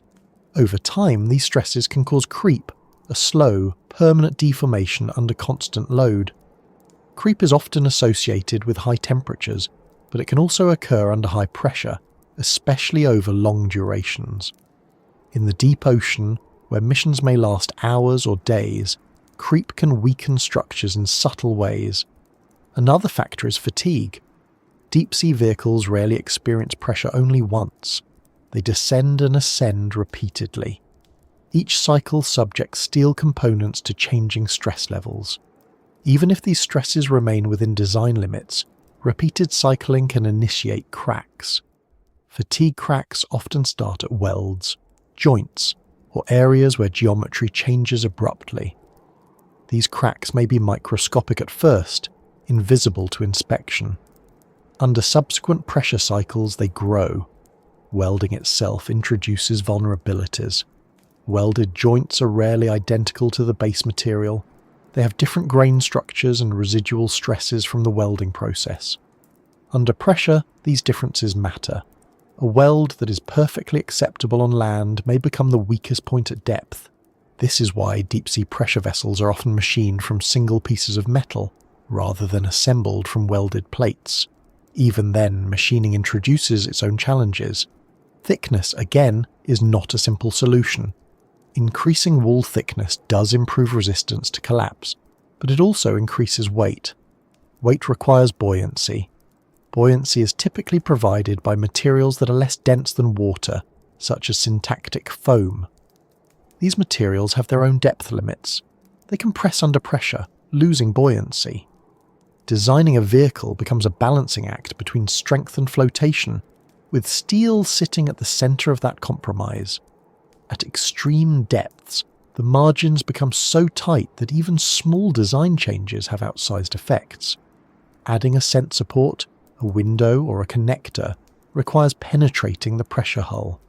Each penetration is a weakness. Each opening must be sealed, reinforced, and tested. The more complex the design, the more opportunities pressure has to exploit it. Windows deserve special mention. Humans like to see, Even in uncrewed vehicles, cameras benefit from clear optical paths, but transparent materials are generally weaker under pressure than steel. Acrylic and specialized glass can withstand significant pressure when shaped correctly, usually as thick hemispheres. Still, they are among the most stressed components of any deep-sea vehicle. A window failure does not bend or leak, it implodes instantly. The behavior of steel under pressure also complicates instrumentation. Pressure housings must maintain precise internal dimensions. Instruments calibrated at the surface may drift under compression. Mechanical tolerances change. Components that rely on precise alignment may fall out of specification. Steel structures flex slightly under load, and that flex can be enough to affect sensitive equipment. Corrosion adds another layer of vulnerability. Salt water is aggressive. It attacks steel relentlessly. Protective coatings help, but they can be damaged during deployment or degraded over time. Corrosion pits create stress concentrators, small indentations where stress intensifies. Under pressure, these pits can become initiation sites for cracks or buckling. Even stainless steels, which resist corrosion better than ordinary carbon steels, are not immune in the deep ocean. Hydrogen embrittlement is another concern. Under certain conditions, hydrogen atoms can diffuse into steel, weakening its structure. High pressure and the presence of seawater can promote this process. Embrittled steel loses ductility and becomes more prone to sudden failure. Detecting hydrogen embrittlement before it causes problems is difficult, especially in components that are not easily accessible for inspection. The cumulative effect of all these factors is that steel, for all its strength, becomes a material that must be treated with caution in the deep ocean. It cannot be assumed to behave as it does on land. Engineers must design conservatively, often accepting lower performance or greater cost to ensure safety. They must test extensively, using pressure chambers that simulate deep-sea conditions. Even then, tests are approximations. Real-world conditions are more complex. This reality explains why so few vehicles are rated for the deepest parts of the ocean. It is not a matter of will or ambition. It is a matter of materials science meeting physical limits. Steel can be pushed only so far before the trade-offs become prohibitive. Alternative materials, such as titanium alloys, offer advantages. Titanium is lighter than steel and has excellent corrosion resistance. It also performs better under pressure relative to its weight. This is why many modern deep-sea pressure hulls are made of titanium rather than steel. Even titanium has limits. It is expensive, difficult to machine, and not immune to fatigue or corrosion. Composite materials show promise, but their behavior under long-term high pressure is still being studied. Composites can fail unpredictably, especially when subjected to complex stress states. In the deep ocean, unpredictability is unacceptable. What makes this especially humbling is that the ocean does not target steel specifically. It treats all materials the same way, according to physics. Steel's failure is not a failure of engineering competence. It is a reminder that materials are context-dependent. Strength is not an absolute property. It is a relationship between a material and the forces acting upon it. This is why the phrase "steel crumples like paper" is not hyperbole. Paper is weak in everyday terms, but when you compare the scale of the forces involved, the analogy becomes accurate. At sufficient pressure, the difference between steel and paper shrinks. Both are simply arrangements of atoms resisting compression. When the force exceeds what that arrangement can tolerate, shape is lost, and with it, function. The deep ocean exposes this truth relentlessly. It strips materials of their familiar reputations and reveals their limits. Steel is no longer a symbol of dominance or mastery. It is just one option among many, each with strengths and weaknesses that must be weighed carefully. As exploration pushes deeper, engineers continue to search for better solutions. New alloys, novel geometries, adaptive structures, and hybrid materials all offer incremental improvements, but none eliminate the fundamental challenge. External pressure will always demand respect. It will always impose costs. This is part of why deep ocean exploration progresses slowly. Each new depth milestone requires rethinking assumptions that worked before. Designs cannot simply be scaled up. They must be reimagined. Every success is provisional, contingent on conditions remaining within narrow bounds. Steel's quiet surrender under pressure is not a failure of imagination. It is a lesson in humility. It reminds us that the environments we find most hostile are not dramatic because they are violent, but because they are consistent. They apply the same rule, without exception, until even our strongest materials yield. And as we move further along, the focus shifts from materials alone to the systems built from them. Structures do not exist in isolation. They interact with motion, terrain, and time. The ocean floor is not static. It moves, shifts, and sometimes breaks itself. In that restless environment, even the strongest steel must contend with forces that care nothing for reputation or intention. There is a particular kind of silence reserved for things that are lost without witnesses. It is not the silence of abandonment or neglect, but the silence that follows effort, intention, and careful planning, when all of it ends without spectacle. In the deep ocean, this silence is common. Machines descend with purpose, carrying instruments, cameras, and expectations, and then they simply stop speaking. No explosion. No final signal that explains what went wrong. Just an absence where communication used to be, and a growing certainty that something built with great care is now resting somewhere far below, unreachable and unchanged by our concern. Unlike disasters on land or in space, failures in the deep ocean rarely leave evidence that can be examined. When a spacecraft malfunctions, debris may be tracked, telemetry reviewed, components recovered. When a bridge fails, investigators walk the site. In the deep ocean, recovery is often impossible. Depth, pressure, and distance conspire to turn every loss into a mystery. What remains is inference, reconstruction, and acceptance. The history of deep-sea exploration is quietly littered with these disappearances. Some are famous, discussed, and documented. Others are barely remembered outside of technical reports and personal recollections. Together, they tell a story not of recklessness, but of an environment that does not tolerate small mistakes, and sometimes does not require any mistake at all. Early deep-sea machines were ambitious and fragile by necessity. Designers worked with limited data, relying on theory, shallow water tests, and educated guesses. Pressure chambers could simulate depth, but only imperfectly. Materials behaved differently in real seawater. Seals that held in laboratories leaked under prolonged exposure. Cables twisted, chafed, and failed.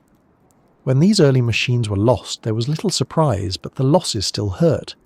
Each represented years of work and a belief that the next attempt would be the one that worked. Some machines vanished during descent. Communication would fade gradually, then stop entirely. Operators would wait, hoping for a delayed response, knowing that sound travels slowly underwater. When nothing returned, ballast release timers were watched closely. If the machinery surfaced, damaged but intact, there was relief. When it did not, the silence hardened into certainty. The ocean had kept it. Others reached the bottom successfully, transmitted data, even sent images. Then something changed. A manipulator arm jammed. A thruster failed. A navigation system drifted too far. On the seafloor, small problems become large quickly. Without reliable propulsion, a vehicle can become trapped against terrain. Without accurate navigation, it may descend into a depression it cannot climb out of. Without power, it cannot release ballast or transmit distress signals. In these cases, the last data packets are studied repeatedly, as if they might reveal something new. Usually they do not. Cabled systems introduce their own risks. Tethered vehicles receive power and send data through long cables stretching from the surface. These tethers are lifelines, but they are also vulnerabilities. They can snag on rocks, be severed by sharp edges, or twist under currents until internal conductors fail. When a tether breaks, a vehicle may lose power instantly. If it does not have sufficient onboard autonomy or fail-safe mechanisms, it becomes inert. Recovery then depends on knowing exactly where it is, which is often not the case. Autonomous vehicles, designed to operate without tethers, avoid some of these problems but introduce others. They must carry their own power and make decisions independently. If software encounters an unexpected condition, it may behave unpredictably. A sensor glitch can cascade into navigation errors. An incorrect depth reading can cause a vehicle to descend beyond its rated limit. In the deep ocean, there is no margin for debugging in real time. Some machines fail not because of dramatic errors, but because of accumulation. A small leak allows water into a pressure housing. At first, nothing noticeable happens.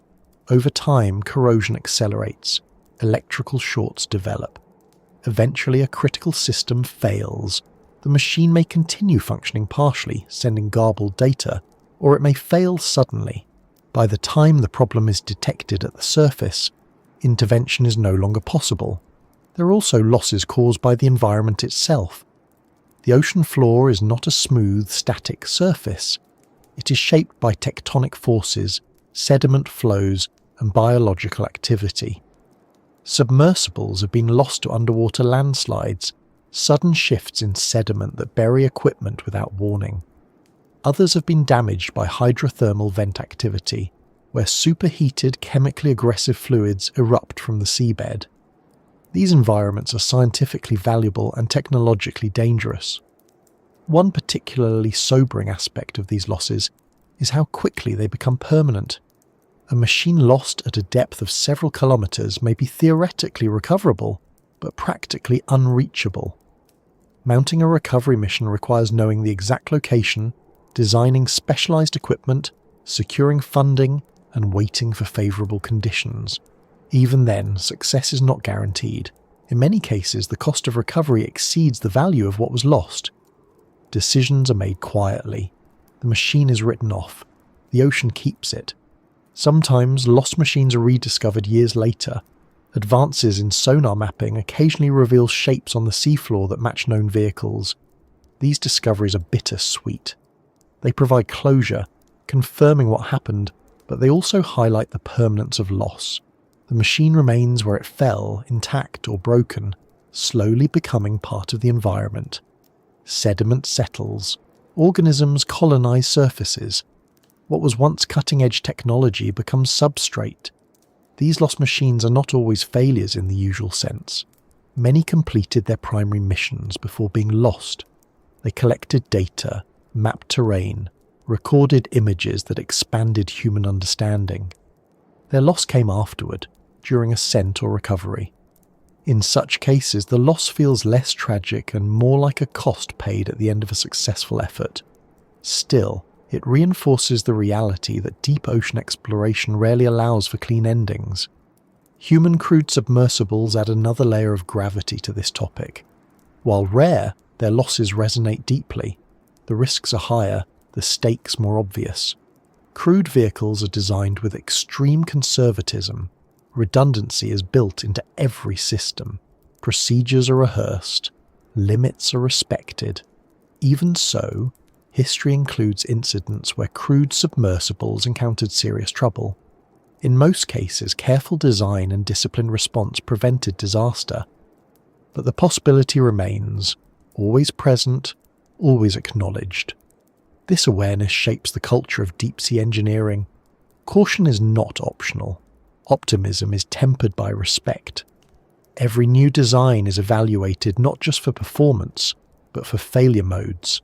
Engineers ask not only how a system works when everything goes right, but how it fails when something goes wrong. They assume that something will go wrong. The goal is to ensure that when it does, the outcome is survivable, or at least recoverable. Despite this mindset, losses continue. They are not signs of incompetence. They are signs of an environment that does not forgive complexity easily. The deeper you go, the fewer options you have when things deviate from plan. Gravity always pulls downward. Pressure always increases, cold always persists. Darkness always limits awareness. These conditions do not fluctuate. They do not give second chances. There is also a psychological dimension to these losses that is rarely discussed openly. Teams invest years of effort into a single machine. They know its systems intimately. They name it. They track its progress in real time. When communication is lost, there is a moment of collective denial. Someone suggests waiting a bit longer. Someone checks a parameter again. When reality sets in, the reaction is quiet. There is disappointment, frustration, sometimes grief. Then there is documentation, analysis, and the slow process of learning what can be learned. What is often learned is that the loss cannot be attributed to a single cause. It is usually the result of interacting factors. Pressure exacerbated a minor flaw. Cold altered material behavior. A sensor misread data. Software responded logically but incorrectly. The ocean does not create failures from nothing. It amplifies small issues until they become decisive. These losses also influence future design choices. Engineers simplify systems. They reduce the number of moving parts. They favour passive safety mechanisms over active ones. They accept limitations in capability to gain reliability. Progress becomes incremental. Each machine builds on the lessons of those that did not return. There is a temptation to frame these stories as cautionary tales, warnings against pushing too far. That framing misses something important. The machines that did not return are part of the reason we know as much as we do. Their data remains. Their failures inform better designs. Their presence on the seafloor, though unintended, becomes part of the scientific landscape. In some cases, lost machines are later studied as artificial reefs, colonized by deep-sea life, offering unexpected insights. The ocean does not distinguish between natural and artificial objects. To it, a submersible is just another structure introduced into its domain. Over time, it is incorporated. Metals corrode, plastics degrade, organisms adapt. The machine's original purpose fades, replaced by a new role it was never designed for. This transformation underscores the imbalance between human timescales and oceanic ones. What we consider a significant loss becomes a minor localized change in an environment that operates over millions of years. As technology improves, the rate of loss decreases, but it never reaches zero. There are still depths that challenge current designs. There are still missions that push boundaries. There are still machines that disappear. Each loss reinforces the same lesson. Reaching the bottom is not the same as mastering it. Survival there is provisional, conditional and temporary. This reality contrasts sharply with how technology behaves elsewhere. On land, failures are often visible and correctable. In orbit, redundancy and monitoring allow for intervention. In the deep ocean, distance and environment conspire to make finality common. When a machine stops responding, it is often gone for good, and yet exploration continues. New vehicles are built, new missions are planned, the losses are acknowledged, learned from and accepted as part of the cost. Not because they are trivial, but because the knowledge gained outweighs the risk. As we move forward, attention shifts from individual machines to the environments that claim them. The seafloor itself plays an active role in these stories. It is not merely a destination, but a participant, shaped by forces that challenge even the most careful designs. The ground below is not always solid. It moves, it shifts, and sometimes it collapses. In that restless landscape, the line between arrival and disappearance is thinner than it appears. From the surface, the ocean floor is easy to imagine as something stable and inert, a vast flat plain resting patiently beneath the water, unchanged and unmoving. Maps reinforce this idea. Bathymetric charts smooth the depths into gradients of colour. Trenches appear as neat lines. Plains look calm and uniform. It is a comforting illusion, one that aligns with how land behaves at human timescales. Mountains may erode slowly. Rivers may shift their paths, but the ground beneath our feet feels dependable. The deep ocean quietly dismantles that assumption. The seafloor is not a fixed foundation. It is a restless, dynamic environment shaped by forces that operate continuously and without regard for observation. Plates grind past one another. Sediments slide, settle, and suddenly give way. Volcanic systems inflate and collapse. Chemical reactions alter rock from the inside out. None of this requires storms, seasons, or surface disturbance. Much of it happens in complete darkness, unnoticed until a sensor records a change or a vehicle encounters terrain that no longer matches the map. This instability presents a fundamental challenge for human technology. Machines are built with expectations about the ground they will encounter. Wheels assume firmness, skids assume resistance, anchors assume something solid to grip. In the deep ocean, those assumptions often fail. What looks like solid ground may be a thin crust over loose sediment. What appears stable may be creeping slowly down slope under its own weight. What seems quiet may be under tension, waiting to move. Sediment dominates much of the ocean floor. Fine particles rain down from the surface constantly. The remains of plankton, minerals washed from land, microscopic shells, and organic debris. Over time, this material accumulates in thick layers. In some regions, sediment piles up faster than it can compact, forming unstable slopes. These slopes can remain intact for centuries, then fail suddenly. When they do, they generate underwater landslides that travel vast distances, reshaping the seafloor and burying anything in their path. For deep-sea machines, these events are invisible until they happen. There is no warning rumble, no visible crack forming.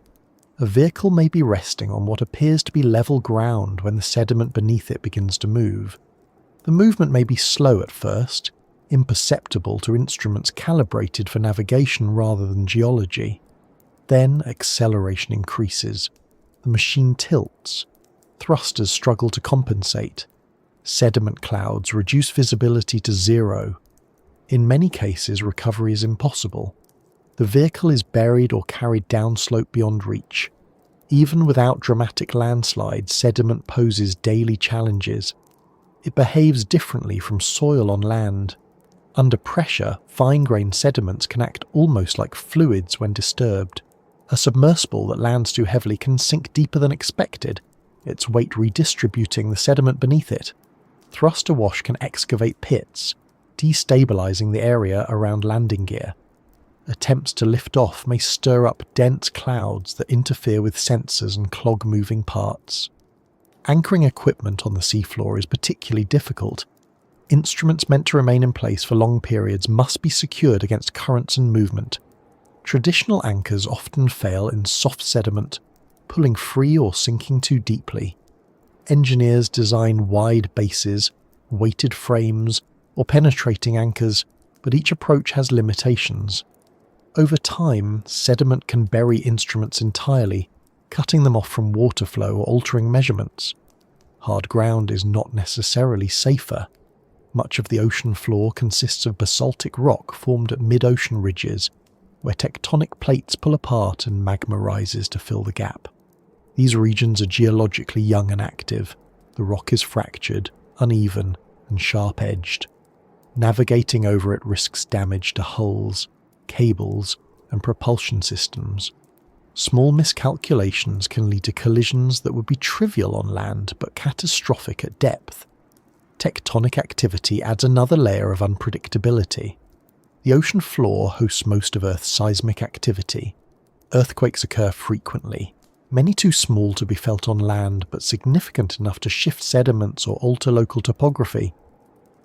Faults slip, plates bend and release energy.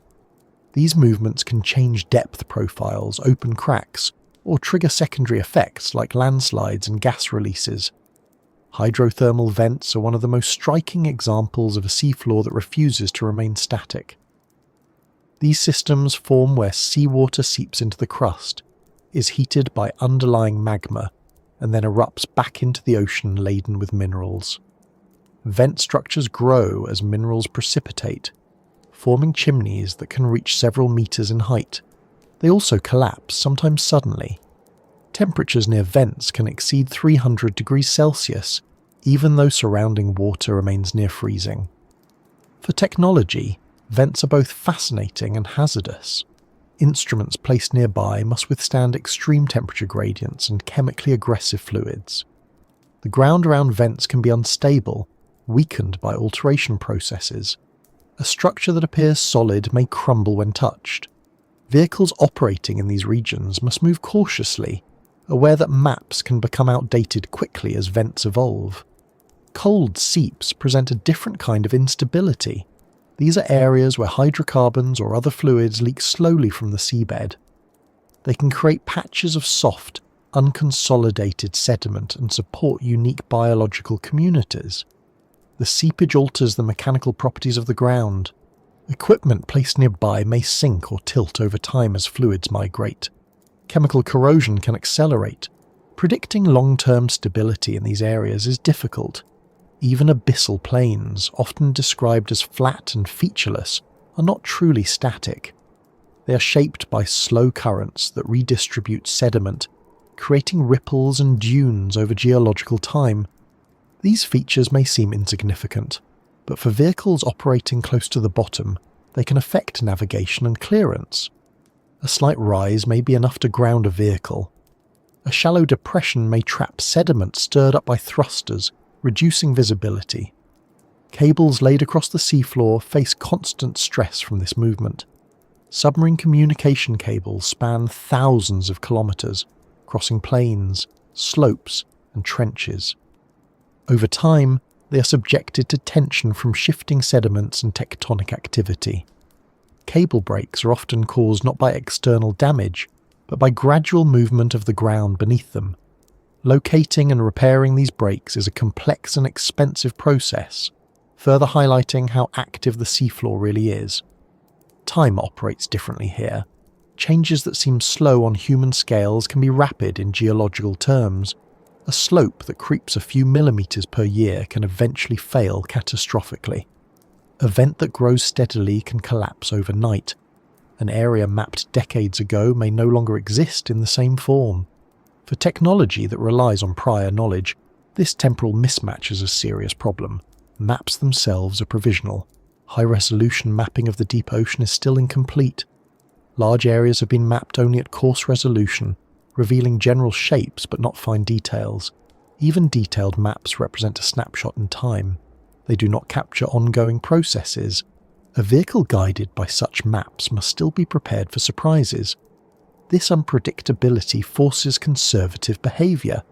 Vehicles move slowly near the bottom. Landing sites are chosen carefully. Instruments are designed to tolerate some movement and tilt. Redundancy is built into systems to account for uneven ground. Even so, the seafloor often defies expectations. The refusal of the ocean floor to sit still also complicates long-term scientific studies. Monitoring changes requires instruments that remain stable over years or decades. But stability is not guaranteed. An instrument may drift, tilt, or be buried. Data may reflect local movement rather than broader trends. Interpreting results requires understanding the context of seafloor dynamics, which is itself an active area of research. Life in these environments has adapted to instability. Many deep-sea organisms anchor themselves flexibly or burrow into sediment. Others colonize transient features like vents, thriving in conditions that change rapidly. They do not rely on permanence. Human technology, by contrast, often assumes it. This contrast underscores a recurring theme. The deep ocean does not present a single obstacle, but a web of interacting challenges. Pressure, cold, darkness, and silence shape the environment, but the moving ground beneath them ensures that nothing remains predictable for long. Machines that reach the bottom encounter not a static endpoint, but a shifting landscape that demands constant adaptation. As exploration continues, engineers increasingly design systems that expect movement rather than resisting it. Flexible mounts, adaptive navigation algorithms, and real-time terrain sensing help mitigate risk. Still, these solutions add complexity, and complexity carries its own vulnerabilities. The ocean floor's refusal to sit still is not antagonistic. It is simply the natural state of a planet still releasing heat, still recycling its crust, still redistributing material. From its perspective, there is nothing unusual about movement. It is only unusual to us because we prefer stable ground and predictable outcomes. As we move forward, attention turns from the ground itself to the inhabitants that thrive there, organisms that have learned to live with pressure, darkness, cold, and motion as constants. Their success highlights just how foreign our technological struggles are, and how much remains to be understood about a world that continues to shift beneath the weight of the ocean above. It is tempting to think of the deep ocean as empty, a barren place where life barely clings on at the edges of possibility. This idea comes naturally when we measure environments by human standards. Darkness suggests absence. Cold implies sterility. Pressure feels incompatible with complexity. And yet, the deeper scientists have looked, the clearer it has become that the parts of the ocean where our technology struggles the most are often the places where life is most thoroughly at home. This contrast is unsettling in a quiet way. Machines designed by careful engineers fail under conditions that living organisms navigate effortlessly. Vehicles rated for extreme depths last hours or days. Creatures native to those same depths live their entire lives there, generation after generation, without reinforcement, without maintenance, without power supplies. The deep ocean does not just tolerate life. In many regions, it supports ecosystems that are stable, diverse, and remarkably resilient. The key difference is not strength, but adaptation. Human technology is built to resist the environment. Deep-sea life is built to belong to it. Every aspect of these organisms, from their cellular chemistry to their overall structure, reflects a long evolutionary negotiation with pressure, cold, darkness, and scarcity. Where machines must be shielded and protected, life has rewritten its own rules. Pressure is the most obvious dividing line. For most surface-dwelling organisms, pressure is a threat. Proteins lose their shape, cell membranes become unstable, chemical reactions misfire. In deep-sea organisms, these same components are tuned to function optimally under compression. Proteins are structured to remain flexible despite pressure. Enzymes continue to catalyze reactions efficiently. Membranes contain fatty acids that maintain proper fluidity even when squeezed by thousands of atmospheres. Some deep-sea species are so specialized that they cannot survive at surface pressure. When brought up too quickly, their cells rupture, their proteins denature, and their systems fail. What is lethal to them is comfortable for us, and what is lethal to us is normal for them. This inversion highlights how relative environmental tolerance really is. Cold, too, is not an obstacle but a constant. Deep-sea organisms do not generate large amounts of internal heat. Their metabolisms are slow, measured, efficient. Chemical reactions proceed at a pace matched to the temperature. Growth takes time. Reproduction may be infrequent. Lifespans are often long. Some deep-sea fish and invertebrates are thought to live for decades, even centuries. In an environment where energy is scarce, speed is a liability. Darkness, which blinds our machines, is irrelevant to many deep-sea creatures. Vision is optional here. Some species have eyes that are exquisitely sensitive, capable of detecting the faintest traces of light. Others have eyes that detect only specific wavelengths, tuned to bioluminescent signals. Many have no eyes at all. They rely instead on chemical sensing, touch, vibration, and pressure changes. The absence of light simplifies their world rather than limiting it. Bioluminescence deserves particular attention, not because it is visually striking, but because it illustrates how life replaces what the environment withholds. In the deep ocean, producing light is common. It is used to attract prey, deter predators, communicate, and camouflage. Some organisms emit brief flashes, others glow steadily. Some control light with remarkable precision, shaping patterns and timing emissions to specific behaviours. This light is not wasted. It is produced chemically, often with high efficiency. It does not require large energy inputs. It does not heat the surrounding water significantly. It is light designed for darkness, not borrowed from the surface. For human technology, light is something that must be carried down at great cost. For deep-sea life, it is made on demand. Scarcity is another area where life succeeds and technology struggles. Most of the deep ocean is far from sources of energy derived from sunlight. Food arrives slowly, drifting down from above as organic debris, or generated locally at chemical hotspots like hydrothermal vents and cold seeps. Deep-sea organisms are adapted to this scarcity. They eat infrequently, they waste little. Many can survive long periods without food. At hydrothermal vents, life takes an entirely different approach. Here, energy does not come from the sun at all. It comes from chemistry. Microorganisms use chemicals like hydrogen sulfide to fuel metabolism through chemosynthesis. These microbes form the base of complex ecosystems supporting worms, clams, crustaceans, and fish. The temperatures and chemical conditions near vents would destroy most human-made materials. For the organisms living there, they are normal. Some vent-dwelling animals host symbiotic bacteria inside their bodies, outsourcing energy production. The animals provide shelter and access to chemicals. The bacteria provide nutrition. This partnership eliminates the need for traditional feeding. It is a solution evolved over millions of years, elegant in its simplicity and effectiveness.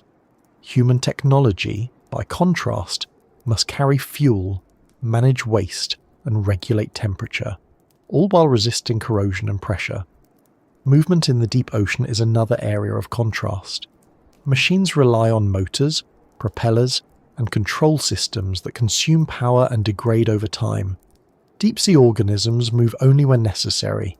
Many drift, crawl, or make slow, deliberate motions. Some fish have gelatinous bodies that reduce energy costs and match the density of seawater, achieving near-neutral buoyancy without effort. Movement becomes cheap because the body itself is optimized for the environment. Even the materials of life behave differently. Biological tissues are not rigid like steel.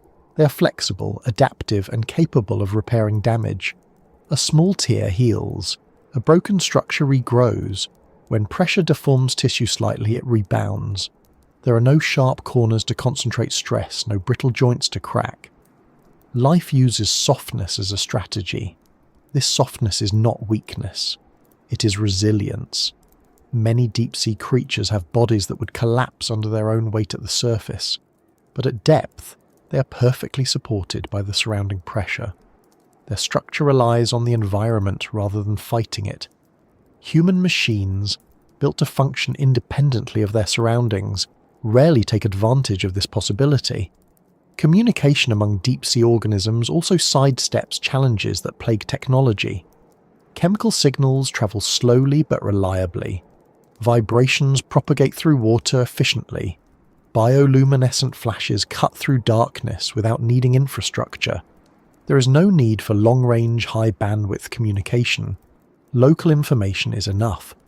This decentralization contrasts sharply with human systems that depend on constant data flow and synchronization. Perhaps the most striking difference lies in failure modes. When a machine fails in the deep ocean, it often fails completely. Power is lost. Communication stops. Recovery is unlikely. When a living organism is stressed, it often adapts. It reduces activity. It changes behavior. It reallocates energy. Death happens, but it is part of a population-level strategy, not a system-wide collapse. This does not mean deep-sea life is invulnerable. Many species are highly specialized and sensitive to change. Disturbances such as temperature shifts, chemical pollution, or physical disruption can have severe effects. But within the range of conditions that have existed for millennia, These organisms are well matched to their environment in a way human technology is not. The presence of thriving life where our machines struggle forces an uncomfortable realization. The deep ocean is not hostile by default. It is hostile to us because we are not built for it. Our technology inherits our assumptions. It values speed, precision, and control. The deep ocean rewards patience, efficiency, and integration. Scientists increasingly look to deep-sea organisms for inspiration. Studying pressure-tolerant proteins informs materials science. Examining flexible structures suggests new engineering approaches. Understanding low-energy metabolic strategies influences system design. Biomimicry offers hints, but translation is slow. Living systems are complex in ways that resist direct copying. There is also an ethical dimension to this contrast. As human activity expands into deeper waters, through mining, drilling, and waste disposal, the resilience of deep-sea life is tested in new ways. Technology may fail quietly, but biological damage can be long-lasting. Recovery in these environments is slow. Some ecosystems may take centuries to rebuild, if they rebuild at all. This raises questions about responsibility. Just because technology can reach these depths does not mean it should operate there without restraint.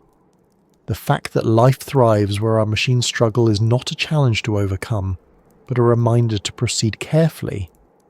As exploration continues, the gap between biological success and technological fragility remains stark. Each new mission highlights both our ingenuity and our limitations. Machines improve, but they still arrive as visitors. The creatures of the deep are residents. Moving forward, this difference becomes increasingly relevant. The next challenges are not just technical, but philosophical. Understanding why life succeeds where technology fails may be as important as improving the machines themselves.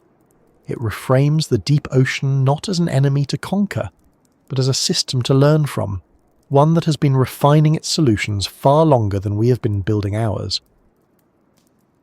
Communication is something we rarely think about until it disappears. Messages arrive instantly. Voices travel effortlessly across continents. Signals bounce invisibly between towers, satellites, routers, and devices, stitching the world together so tightly that distance feels almost decorative. On the surface, communication is assumed. It is the quiet agreement underlying modern life. When it breaks, we call it an outage. When it never existed, as it does in much of the deep ocean, the absence becomes something more fundamental. The deep ocean is not just far away, it is disconnected in a way that modern technology is poorly prepared for. It is a place where signals struggle, fade, distort, or simply fail to exist. Not because of interference or congestion, but because the medium itself refuses to cooperate. Water, especially seawater, is hostile to the kinds of signals humans rely on. It absorbs, scatters, bends, and silences them. The deeper you go, the worse this problem becomes until communication shifts from being difficult to being fundamentally constrained. On land and in the air, radio waves are the backbone of communication. They travel long distances, penetrate obstacles, and carry vast amounts of data. Satellites orbiting thousands of kilometers above Earth exchange information constantly with devices on the ground. In the deep ocean, radio waves are almost useless. Seawater conducts electricity, and that conductivity absorbs radio energy rapidly. Even low-frequency radio waves penetrate only a few meters. At depth, they vanish entirely. This single fact reshapes everything. A submersible descending just tens of meters below the surface loses direct radio contact almost immediately. Beyond that point, it is effectively invisible to the electromagnetic world. No GPS, no Wi-Fi, no satellite links. The invisible infrastructure that supports modern communication stops abruptly at the water's edge. To communicate underwater, humans turn to sound. Acoustic signals travel well through water, far better than through air. Whales use sound to communicate across entire ocean basins. Sonar systems exploit this property to map terrain and detect objects, but sound is a compromise, not a replacement. It is slower, less precise, and far more limited in how much information it can carry. Sound travels through seawater at roughly 1,500 meters per second, about 4 times faster than in air. That sounds fast until you compare it to radio waves, which travel at the speed of light. A signal sent acoustically to a vehicle 4 kilometers below the surface takes several seconds to arrive. The reply takes just as long to return. What feels like real-time communication on land becomes a delayed exchange, punctuated by waiting and uncertainty. Bandwidth is another constraint. Acoustic communication supports very low data rates compared to radio. High-resolution images, video streams, and complex data sets cannot be transmitted easily, if at all. Instead, operators must rely on short status updates, basic commands, and compressed data. Everything else must be stored on board and retrieved later, if retrieval is possible. The ocean itself interferes with sound in subtle ways. Temperature, pressure, and salinity affect how sound travels. Layers of water with different properties bend sound waves, creating channels where signals travel farther and zones where they weaken or disappear. These effects change with depth, location, and time. A communication link that works one moment may degrade the next, not because of equipment failure, but because the water itself has shifted. Noise complicates matters further. The ocean is not silent. Currents generate low-frequency sounds. Geological activity produces rumbles and pops. Marine life contributes clicks, calls, and pulses. Human activity adds ship noise, drilling, and seismic surveys. Acoustic signals must compete with this background. Distinguishing a message from noise requires processing and interpretation, both of which consume power and introduce delay. As depth increases, communication becomes more fragile. At several kilometers down, a vehicle may have only intermittent contact with the surface. Commands must be planned in advance. Operators cannot react quickly to unexpected situations. If something goes wrong, there may be no way to intervene. The vehicle must rely on pre-programmed responses, which may or may not be appropriate for the conditions it encounters. This isolation changes how missions are designed. Deep-sea vehicles are not piloted in the same way as surface ships or aircraft. They are given objectives rather than continuous instructions. They follow scripts, adapt within limits, and report back when they can. Human oversight exists, but it is indirect and delayed. Control becomes supervisory rather than immediate. Failures in communication are common and often ambiguous. A lost signal does not necessarily mean a lost vehicle. It may indicate interference, misalignment, or temporary environmental conditions. Operators wait, adjust parameters, and hope. Sometimes the signal returns, sometimes it does not. The difference between a brief blackout and permanent loss is not always clear in the moment. This uncertainty is stressful, but it is also expected. Deep-sea operations incorporate periods of silence into their planning. Operators monitor clocks as much as data. They calculate when a vehicle should surface or transmit. If that window passes without contact, contingency plans are activated. These plans are limited by the same constraints that caused the blackout in the first place. Autonomous vehicles exacerbate the communication gap. Designed to operate without tethers, they avoid the risk of cable failure but lose the option of continuous connection. Once deployed, they are truly on their own. They navigate, collect data, and make decisions independently. Communication, when it occurs, is brief and informational rather than conversational. Even tethered systems are not immune. Long cables stretch through kilometers of water, subject to currents, tension, abrasion, and pressure. A single failure point can sever communication instantly. Repairing such a break is a complex operation, often requiring another mission to locate and retrieve the damaged section.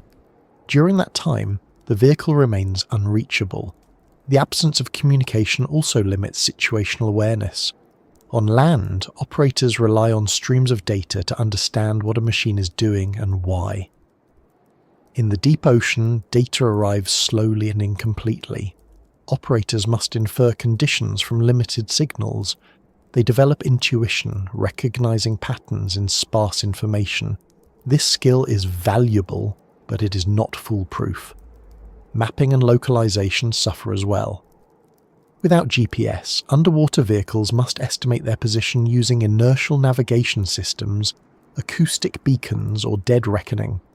These methods accumulate error over time. Periodic communication with fixed reference points can correct drift, but such contact is not always available. A vehicle may think it is in one location when it is actually somewhere else entirely. The consequences of miscommunication can be severe. A vehicle may descend too far, exceed its depth rating, and fail structurally. It may collide with terrain it did not anticipate. It may become trapped in a depression or against a slope. Without timely communication, these events unfold without intervention. The deep ocean also resists communication over long durations. Acoustic systems consume power. Batteries drain. As energy dwindles, communication is often the first function to be reduced or shut down to preserve core operations. This creates a paradox. The more trouble a vehicle encounters, the less able it is to report that trouble. For scientists, this limitation shapes research questions. Experiments must be designed to tolerate delayed feedback. Instruments must collect data reliably without supervision. Results are often discovered only after recovery, sometimes weeks or months later. This delay changes the pace of science. Hypotheses cannot be adjusted mid-mission. Mistakes are discovered after the fact. There is also a psychological aspect to working with long communication gaps. Operators must trust their systems and their planning. They must accept periods of not knowing. This runs counter to modern expectations of constant connectivity and instant feedback. Deep-sea exploration requires a different mindset, one comfortable with silence. This silence is not empty. It is filled with processes that continue regardless of our awareness. Geological shifts occur. Biological interactions unfold. Chemical gradients change. Our inability to observe these processes in real time does not stop them. It only limits our understanding. Attempts to improve underwater communication continue. Researchers experiment with optical communication using lasers, which can transmit data faster than sound but only over short distances and in clear water. Others explore extremely low-frequency radio waves, which penetrate seawater better but carry very little information.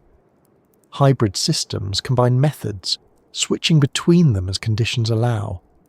Each approach offers incremental gains, not transformation. Some solutions involve bringing the surface closer. Networks of underwater relays, buoys, and autonomous nodes can shorten communication paths. These systems are expensive and difficult to maintain. They must withstand the same hostile conditions as the vehicles they support.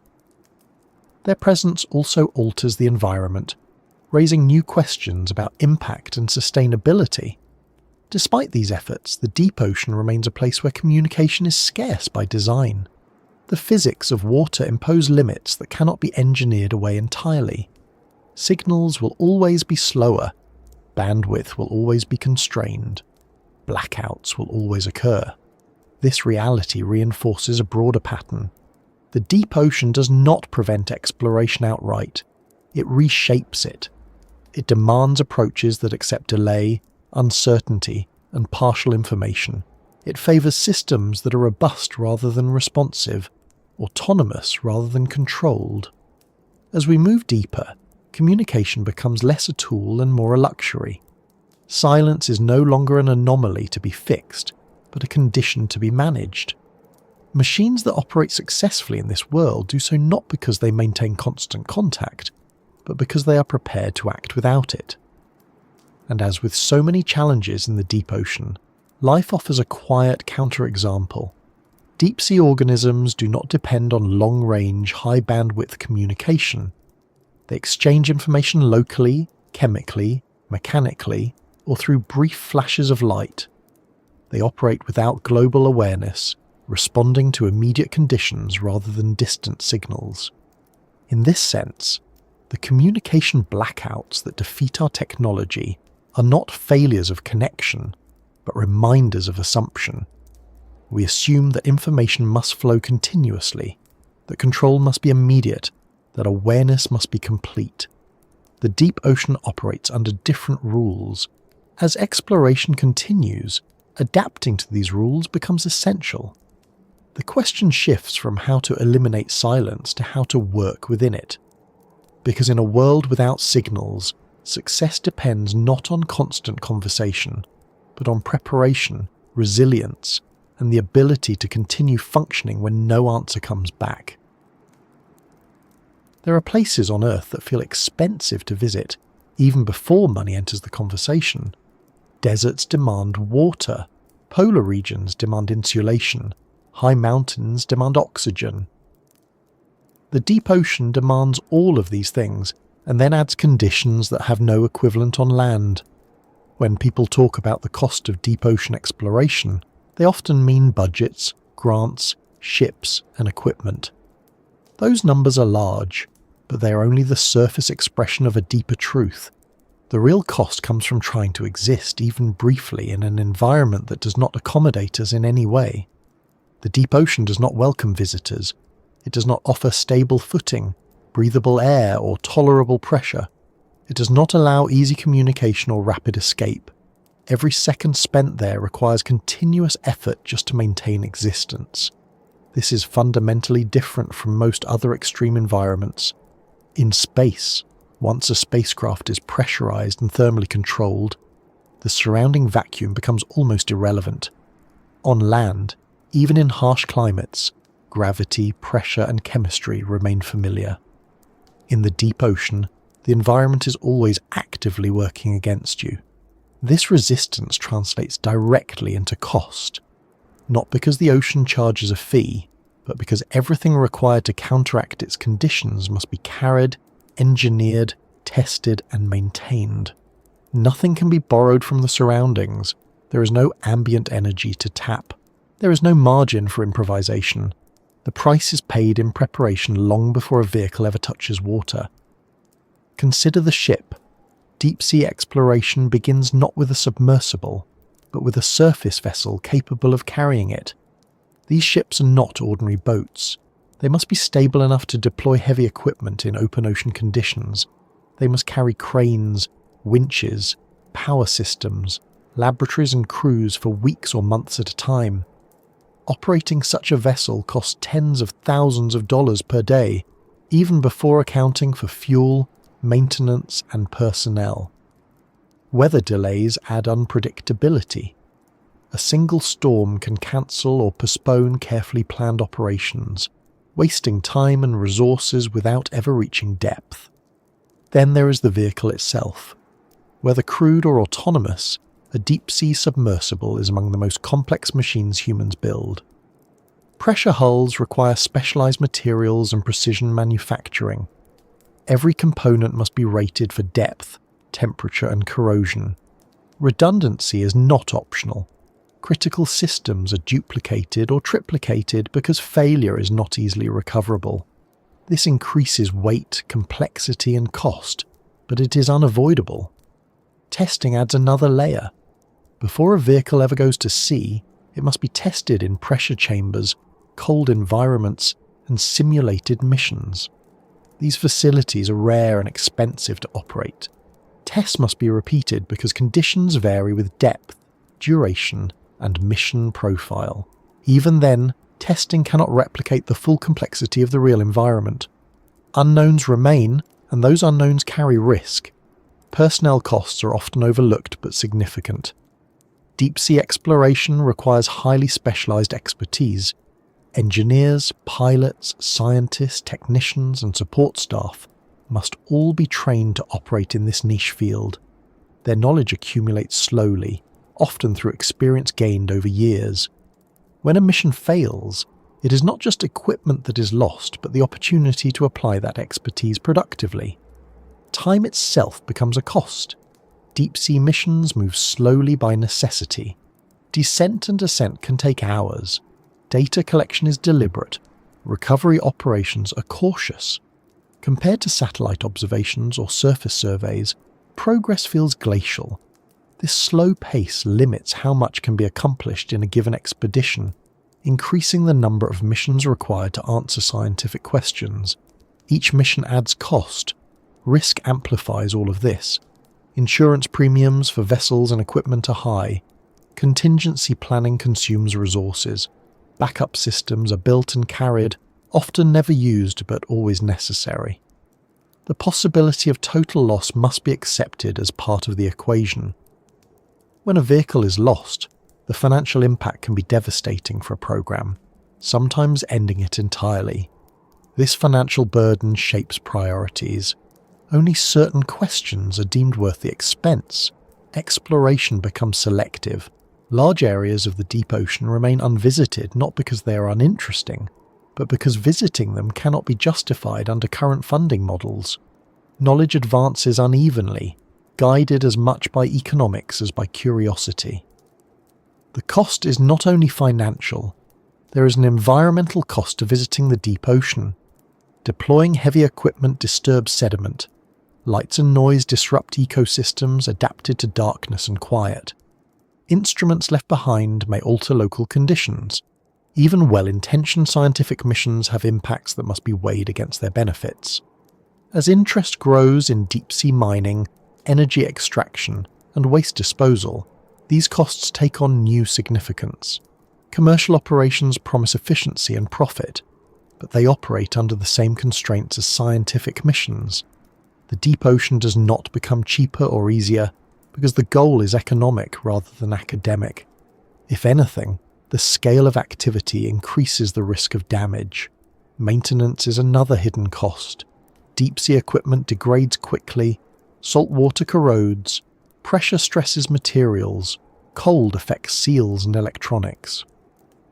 After each mission, vehicles must be inspected, repaired, and often rebuilt. This cycle consumes time and money. Unlike spacecraft, which may operate for years with minimal intervention, deep-sea vehicles often require extensive servicing after relatively short deployments. The human cost should not be ignored either. Crews spend long periods at sea, isolated from normal life. Workdays are long. Conditions can be physically and mentally demanding. Fatigue increases the risk of error. Safety protocols mitigate danger, but they cannot eliminate it. The deep ocean is unforgiving not only to machines but to people who work around them. There is also the cost of uncertainty. Deep-sea missions are planned meticulously, but outcomes are never guaranteed. Weather, equipment behavior, and environmental conditions can change unexpectedly. A mission may return with less data than hoped, or data that raises new questions rather than answering existing ones. This uncertainty is part of science, but in such an expensive context, it carries extra weight. All of this leads to a sobering conclusion. Visiting the deep ocean is not just difficult. It is expensive in ways that compound and reinforce each other. The environment demands continuous investment simply to maintain presence. It does not reward efficiency easily. Gains are incremental, losses are often total, and yet exploration continues, not because the cost is underestimated, but because the value is perceived to be higher. The deep ocean influences climate, supports unique ecosystems, and holds clues to Earth's history. Understanding it matters, even if doing so is costly. There is also a philosophical aspect to this cost. The deep ocean challenges the assumption that all places are equally accessible given sufficient technology. It reminds us that some environments impose limits that cannot be negotiated away. Money can buy better materials and more testing, but it cannot change the fundamental physics of pressure, temperature, and communication. In this sense, the deep ocean does not just resist visitors. It defines the terms of the visit. Those terms are strict. They require humility, patience, and acceptance of loss. They force us to confront the idea that exploration is not always about conquest or mastery, but about engagement under constraint. This perspective becomes increasingly important as human activity expands. Decisions about whether to visit, exploit or preserve deep-sea environments hinge on understanding their true cost, not just in dollars, but in impact, risk and responsibility. As we move further along, the focus shifts again. After considering the cost of visiting a place that does not want visitors, a comparison becomes unavoidable. There is another extreme environment that captures the human imagination, one that seems even more hostile and distant. And yet, when compared carefully, it reveals something unexpected about where the greater challenge truly lies. It sounds counterintuitive at first. Space feels like the ultimate extreme. It is vast, airless, freezing, irradiated, and lethal to unprotected humans within seconds. For decades, it has stood as the symbol of the impossible frontier, the place where technology must perform perfectly or fail spectacularly. By comparison, the deep ocean sits right here on Earth, familiar water beneath familiar waves. It feels closer, more ordinary, almost domestic. And yet, when engineers and scientists compare the two honestly, a surprising consensus emerges. In many practical ways, the deep ocean is harder than space. This is not a matter of drama or prestige. It is a matter of physics, access and control. Space is hostile, but it is predictable. The deep ocean is hostile and variable, resistant in ways that compound rather than cancel out. The challenges of space can often be isolated and engineered around. In the deep ocean, challenges stack on top of one another, each one amplifying the next. Begin with pressure, because pressure alone already tilts the balance. Space is a vacuum. That is dangerous, but it is a simple danger. Spacecraft are built to contain pressure, not resist it. The structure keeps air in. As long as the hull remains intact, the surrounding vacuum exerts almost no mechanical force on the vehicle. This allows spacecraft to be relatively lightweight. Thin aluminum walls are sufficient. Shape matters for aerodynamics during launch, but once in orbit, pressure is no longer trying to crush the vehicle inward. The deep ocean does the opposite. Pressure is not absent, it is overwhelming. It increases relentlessly with depth and presses inward from every direction at once. Spacecraft fight to keep air from escaping. Submersibles fight to keep water from entering while the environment tries to occupy every cubic millimetre of available space. This difference alone makes deep ocean vehicles heavier, thicker, and structurally more constrained than spacecraft. Temperature offers another contrast. Space is cold, but thermal control there is surprisingly manageable. Heat transfer occurs primarily through radiation, which is slow and predictable. Spacecraft use insulation, reflective surfaces, and radiators to regulate temperature. Once balanced, the system can remain stable for long periods. In the deep ocean, heat transfer is immediate and relentless. Water conducts heat far more efficiently than vacuum. Any warmth generated by electronics or batteries is drawn away quickly. Maintaining operating temperature requires constant energy input. At the same time, localized heating can create gradients that affect sensors and materials. Thermal management becomes a continuous struggle rather than a one-time design problem. Communication further separates the two environments. Space is vast but transparent to radio waves. Signals travel freely across millions of kilometers. Bandwidth can be high. Delays exist, but they are predictable and manageable. Engineers can talk to spacecraft, send updates, receive telemetry, and intervene when necessary. The deep ocean blocks radio communication almost entirely. Signals must be converted to sound, which is slow, noisy, and limited. Real-time control becomes impossible at depth. Vehicles operate in partial isolation, cut off not by distance, but by the medium itself. Space is far away but connected. The deep ocean is close but silent. Navigation highlights the difference even more starkly. In space, position is determined with extraordinary precision.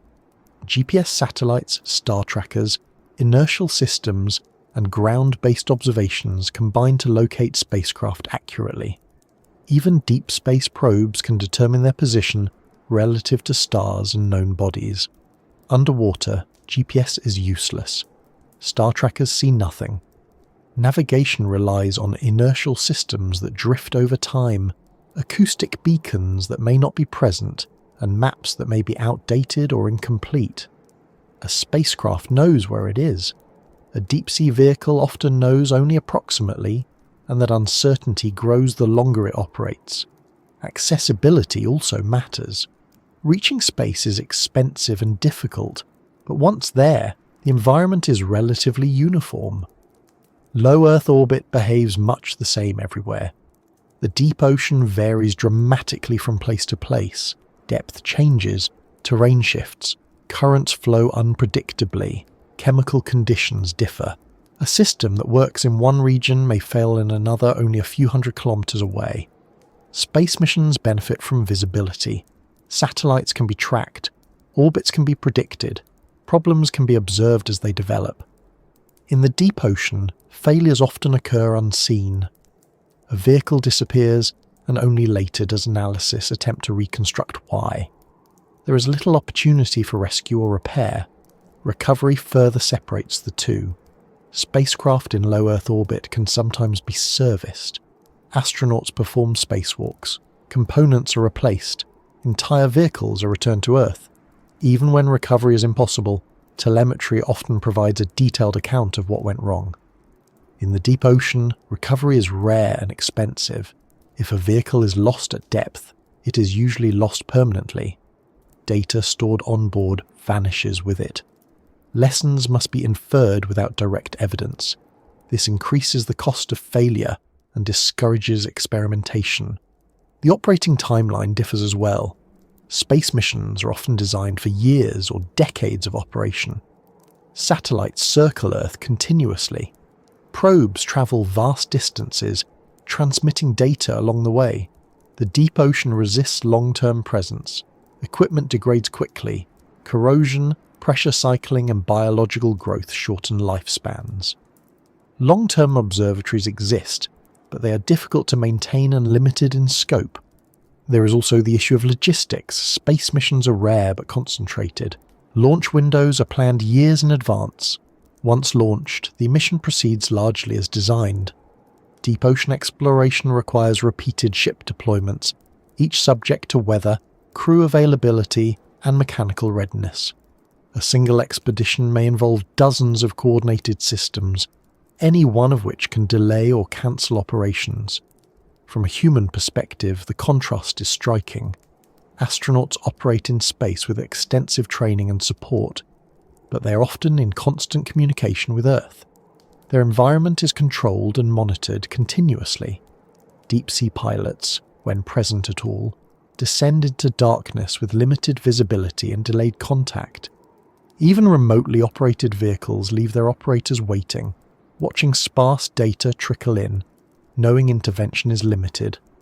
Psychologically, space feels remote but orderly. The deep ocean feels close but unknowable. This affects how risk is perceived and managed.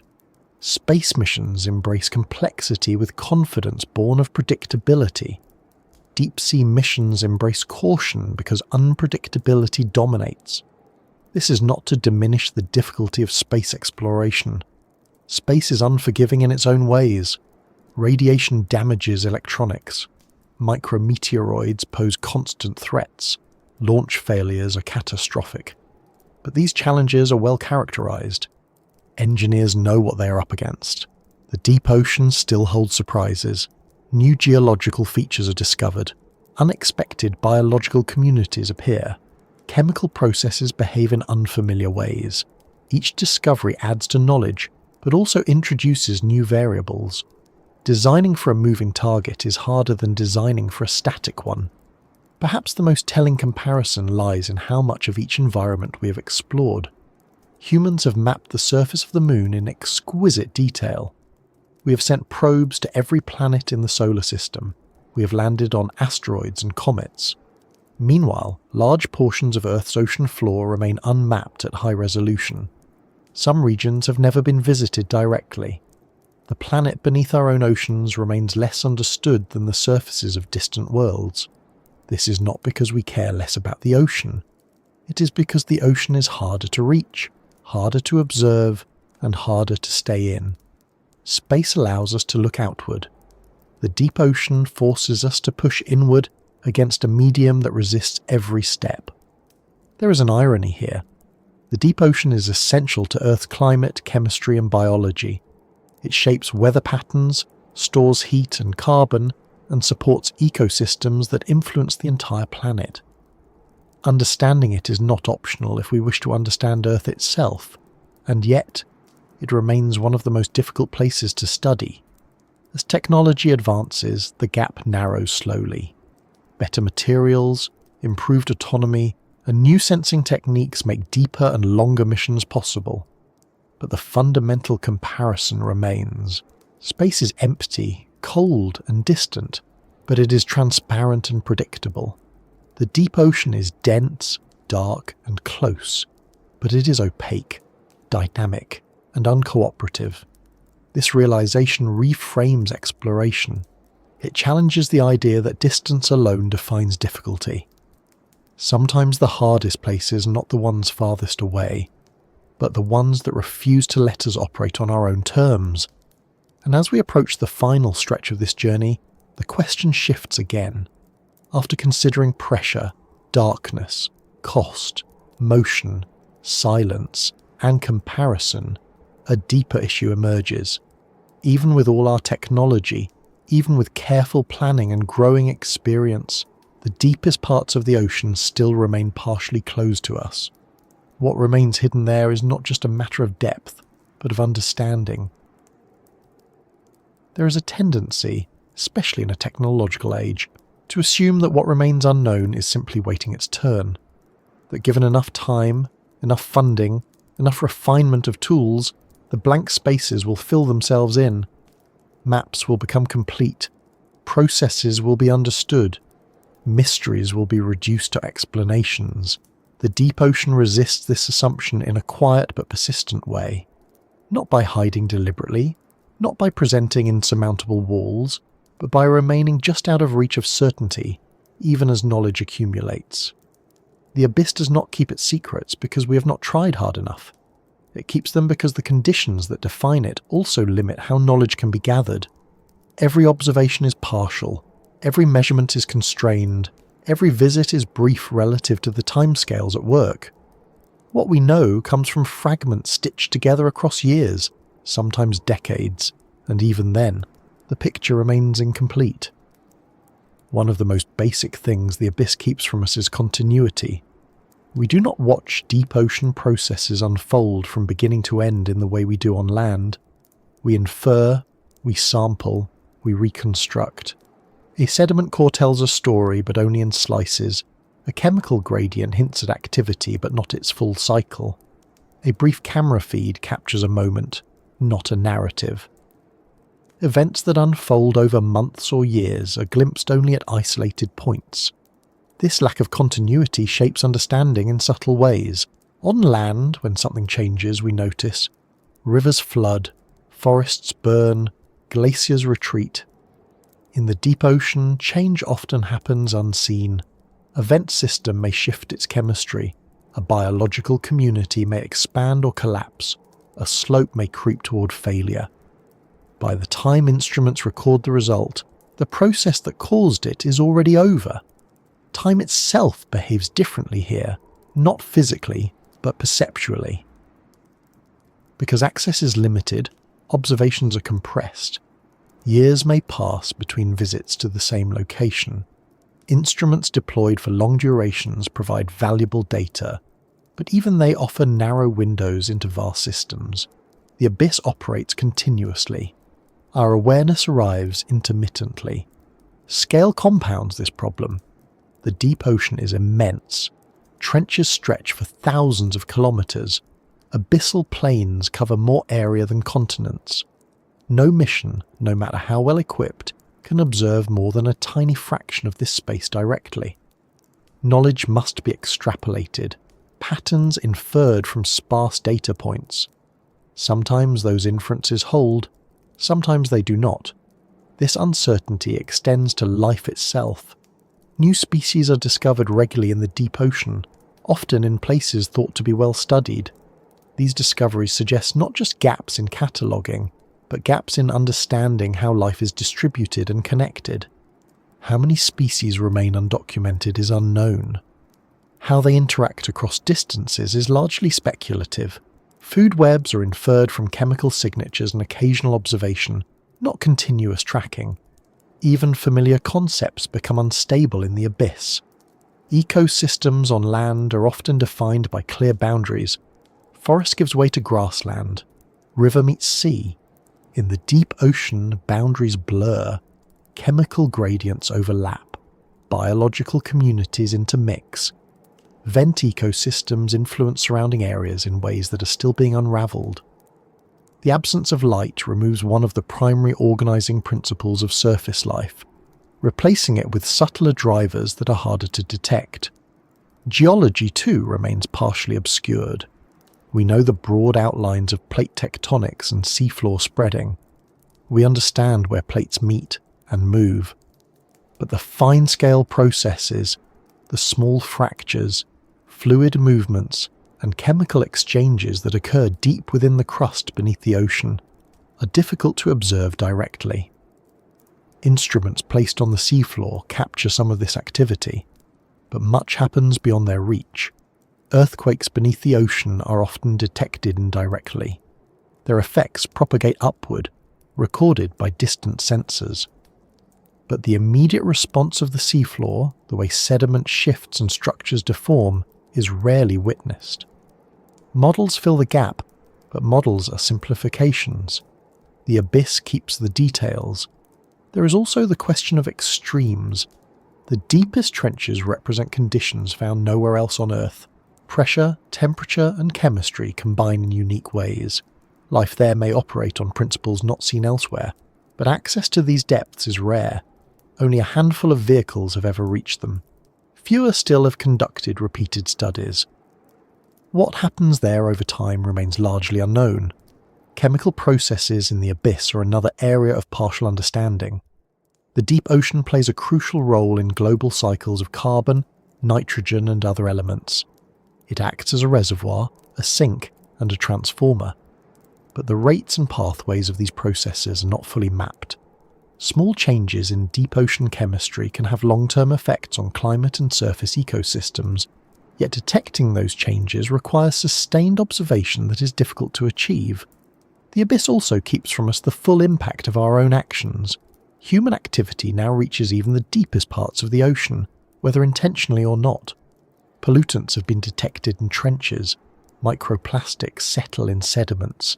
Noise travels vast distances. But understanding how these influences propagate and persist is challenging. Baseline conditions are often poorly defined. Without long-term data, distinguishing natural variability from human impact is difficult. There is a temptation to assume that because the deep ocean is remote, it is insulated. That assumption is increasingly questionable. But measuring vulnerability requires knowledge we do not yet have. The abyss keeps its thresholds hidden. We do not always know how much disturbance it can absorb, or how long recovery takes when systems are disrupted. Technology itself imposes another limit. Instruments are designed to measure specific variables. They record what we think to ask. Unexpected phenomena may go unnoticed simply because nothing is looking for them. This is true in all science, but it is amplified in environments where observation opportunities are scarce.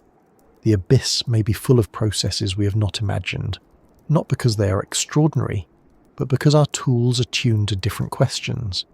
There is also the problem of interpretation.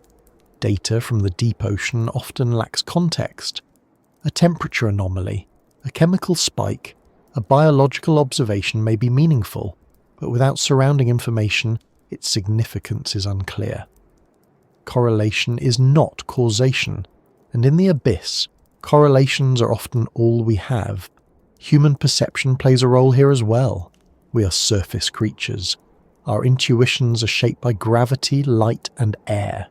Even when we understand the physics of the deep ocean intellectually, translating that understanding into intuition is difficult. This affects how questions are framed and how results are interpreted. The abyss does not align with our expectations, and that misalignment can obscure insight. There are also practical limits to how much can be known. Some processes may simply be too slow, too subtle, or too widespread to observe directly with current methods. Others may occur at scales that are difficult to reconcile, linking microscopic interactions to basin-scale patterns. Bridging those scales is an ongoing challenge. Despite all of this, knowledge does grow. Each mission adds detail. Each instrument refines a measurement. Patterns emerge slowly. Some mysteries are resolved. Others deepen. The abyss does not remain static in our understanding. It recedes gradually, even as it continues to withhold. What remains particularly striking is how much of what the abyss keeps from us is not dramatic or exotic, but foundational. We still struggle to answer basic questions about rates, distributions, and connections. How fast does material move across the seafloor? How isolated are deep communities from one another? How stable are chemical conditions over centuries? These are not fringe curiosities. They are central to understanding Earth as a system. The abyss also keeps from us a sense of familiarity. Even as we learn more, it remains a place we do not inhabit, do not experience directly, do not integrate into daily life. It is studied, not lived. That distance shapes perception. It makes the abyss feel abstract, even as it plays a concrete role in planetary processes. This distance may never fully close. There may always be aspects of the deep ocean that resist complete understanding, not because they are unknowable in principle, but because knowing them would require a level of presence that is impractical or undesirable. Continuous, widespread instrumentation could alter the very systems it seeks to observe. Complete knowledge may carry its own costs. There is a humility in acknowledging this. The abyss reminds us that not all unknowns are temporary, and not all mysteries exist to be solved quickly. Some persist because the conditions that sustain them also limit observation. In those cases, understanding advances not through conquest, but through patience. This perspective does not diminish the value of exploration. It reframes it. The goal is not to empty the abyss of mystery, but to understand enough to appreciate its role, its dynamics, and its vulnerability. To recognize where certainty ends and inference begins. To accept that some questions will remain open, not as failures, but as features of studying a complex planet. As technology improves, new windows will open. Better sensors, longer deployments, and more autonomous systems will push boundaries. But even then, the abyss will likely keep some things from us. Not because it is hostile or secretive, but because it operates on scales and under conditions that do not align neatly with human modes of knowing. In that sense, the deepest parts of the ocean are not just physically distant, they are epistemically distant. They challenge not only our machines, but our assumptions about what it means to understand a place. And as we continue to probe, measure and infer, that challenge remains quietly present, shaping every answer into another question, every discovery into a reminder that some parts of the world will always stay slightly beyond the reach of certainty.